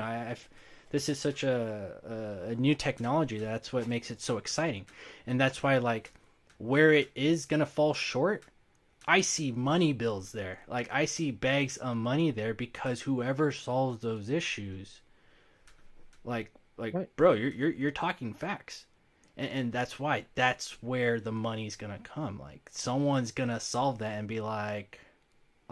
And when Let's I fix hear it. when I hear the solutions, I'll be the first one to say, "All right, that problem solved. Moving on to the next one." But I'm very much a realist, so things have to make sense to me. Things have to logically make sense. And So to start off, Bitcoin did not make sense. And up until 3 years ago, 4 years ago, they thought it was going to die. Every single Yeah. time there's been a pump, Yeah. everybody's thought it was going to die. Why it revived, 3 years ago? I want to say, finally the use of real world applications are coming about. This year's been a very strong year for that. And Right. that's California's my got 2,800 businesses that take Bitcoin. yeah, and so and that's ATMs. where that's where my not security, but my risk tolerance comes in because it's not just imaginary numbers now. Now it's, companies creating and companies using, companies trying to find and create a sustainable cryptocurrency. Right? I mean, I think that a lot of those companies just take it as a form of payment and then convert back to fiat. Oh yeah, absolutely. Anyway. But the So, fact that I mean- they're able to do that is unreal, unprecedented. Right. I know. I agree. Again, I agree with the technology, but Yeah. when I think about it, it's like an unnecessary step. You're still paying the same amount of money for something. You're just buying Bitcoin and then buying a thing with Bitcoin, and then they're taking the Bitcoin and turning it back into US dollars. I also see this I mean, might I guess they be could like hold a it. this might be a topic for another time, but like the progression of moving away from third party, the need for a third party transaction. How much money would be saved in the long run? Like, how would that change up the system? Like, we're so used to third party transactions. Maybe like PayPal Oh yeah, and Square and PayPal, stuff. all those. Yeah, yeah, yeah. And so like blockchain solves that. There's no need to use them. That's part of the application. Well, And Lightning Network is a very good. we replace Uh, those. You replace PayPal with Coinbase, or a different type of wallet software where yeah, you store your look, Bitcoin. So that's you just where replace like them. you know Cardano. That's why that one's looking so strong. Lightning Network is using Bitcoin 2.0, and they had to establish their own type of proof of stake in order to figure out how are we gonna implement and keep track of all these transactions, and and I really love the Lightning Network. Actually, I think that's going to be probably one of the next projects we just mess with. Just create some Lightning networks. I told Jeremy about this like a couple months ago, and then we went right into like Cardano staking pools, which Right. it's still a beautiful concept long term, but you know short term it's definitely going to be one of those you take the hits until you grow. Right. Lightning Network, I mean, your ability to create your own, I see it as like your own ATMs.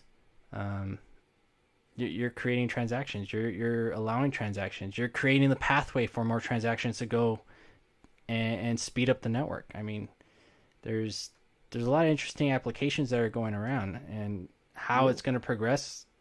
I definitely see them overtaking a lot of companies just because the technology it's written in stone. It's a smart contract. They can't change it, and once it's there, there's no manipulating the code. It's scratch it, redo it. Yeah. I mean, I agree, but then I agree there'll be people that want to centralize that Oh yeah, because yeah. I want to be the People are person gonna that be routes the most selfish. smart networks. Yeah, And that then but then you, of course, 30, 40 years down the line of that development, you get back to the same point where now you have quote unquote crypto banks that and are just that's as big and where powerful as banks. and that's why there is the encouragement of more people jumping on and creating their own network, creating their own nodes, having their own miners, just regulating it themselves and not having these big institutions do it. The fact that you have the power to download the whole Bitcoin network into your living room and regulate your own wallet, that's huge. You can't do that with our banks. Right. That's a new game we're playing now. Right. And I agree with that. That's definitely a usage case that's separate and advantageous. But remember that banks serve many, many functions, most of which don't have anything to do with retail and individuals. Right? Most of them have nothing to do with managing my finances, Yeah. right? Or your finances. They have to do with the global economy. They have to do with the country's national economy. And that's where the issue comes, because when you decentralize that, you can say, okay, we'll get everybody to pool these things together. And you're right, someone may come up with a solution to this, but the difficulty with coming up with a solution to that is testing it and making sure that it's stable and that it works in the long term. Because the other question is, well, what stops the big banks from seeing this and then doing it themselves? Nothing. But that's So also then it's the other way you around wouldn't too. Like if a you bank wouldn't get rid does of it, them then. what stops the normal person from doing it too? Capital requirements. So Because remember, let's say the bank can, JP Morgan can buy shit tons of Bitcoin. It can become a Bitcoin broker. It can become a facilitator of crypto asset liquidity and crypto asset credit. Then all that happens is now you have banks that have the fiat mhm. and have massive amounts of the crypto once they get the regulation to be able to do Yeah, something like which that. looks like that's where it's progressing. Which I think that would be a stable way of doing it, but then that would take away the decentralization of finance, because you'd still be centralizing it to these institutions. Yes, the ledger is decentralized. Yes, you can see all the transactions. Yes, you can manage all that, but you still rely on big institutions and regulations to manage the network within the country, which is I feel so like I'm it's like okay you with that. Like I honestly like I don't know that much about money regulations, making these rules. I don't know what the hell SEC are doing, OCC, you know, WEC. I'm making stuff up now. Like, there's enough people making rules that like this stuff's over my head, and they're obviously doing it Right. for some reason. Well, the idea is to that stop it or to say that we don't need it. That's hard to say. I don't have that information to say that we don't need banks. Like, I can't say that. All I say about banks is what I read about, like, yo, that doesn't sound fair. Hey, like, right. that doesn't necessarily sound like it benefits me. Or, you know, do I in a perfect world, is this something that I want my money to be doing? Right. No, I mean, and those are just like the small facts. I understand the driving impetus behind decentralized finance. Like, I get why people want to move away from the systems that we currently have. I just wonder if people are doing it because they have an image in their head that isn't actually real. Because I worry that cryptocurrencies won't actually solve a lot of the problems. It'll just make it more complicated. And then when you think about it, if banks gain access to this and can use it like they normally do, you'll have big institutions with lots of capital, lots of insurance, and an immense amount of knowledge because they can afford to pay for that knowledge. So then you'd have a currency now that, because when you have dollars and cents, it's pretty easy to understand. They put a couple dollar bills on the table, a couple of pennies and dimes. I count that up. That's how much money there is. But when you talk about crypto assets, you're talking about people using it from every age range. You're talking about from young to old, every usage, every possible transaction at some point. You create a much higher level of complexity and a learning curve to that. So one that I think the big businesses will easily be able to be sitting at the top and constantly be ahead while you're always trying to catch up. And then when you have big businesses like that start taking crack at this, they can maybe start building their own systems or designing their own applications for these, which make it even more complex. Which is why I think, Yeah, I could see that, definitely. It's not far fetched at all. I mean, like, whoever has money is going to go after more money. Right. So I'm curious to see, how we solve the human problem, because I'm of a great belief that most of our systems are broken because of human beings, and as long as human beings play the essential, roles, we'll always run the risk of having it repeat itself over and over and over again. And that's where my hope is that smart contracts start filling in the gap for that human error, for that human element. That we just put this into code and it does a step 1, step 2, step 3, job complete. We're not worried that step 1 is going to be manipulated, step 2 is going to be taken advantage of, or step 3 is going to be manipulated.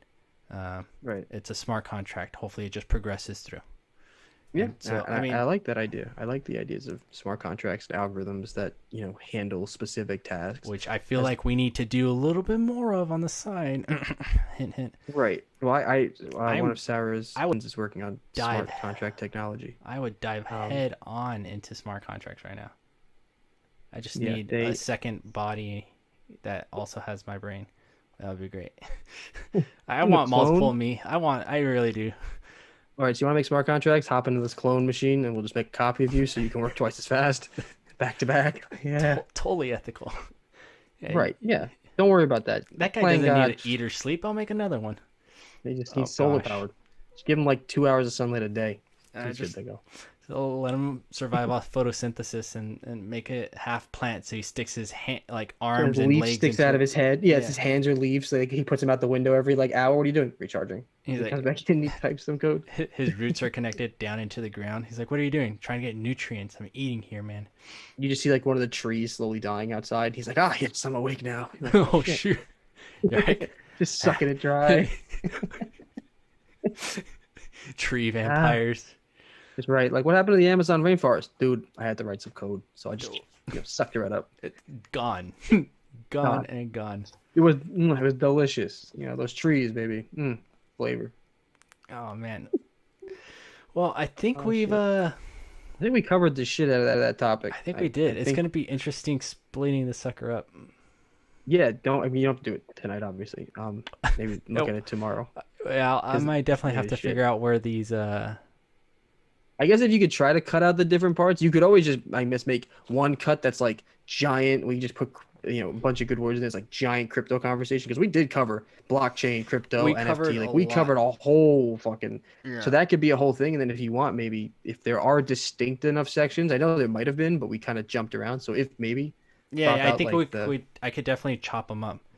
But yeah, that would be cool. No, I'll this work on was- number 6 tomorrow. I'll take care of 6 tomorrow, so you don't gotta worry about that. I love this conversation. Why this was This is great. was This is freaking this awesome. is exactly what I want. Like I believe me, we both have strong opinions and we have our where we come from and our islands of knowledge. But I'm all about the conversation. Like I'm all about getting deep into like the uncomfortable shit, the places we don't understand.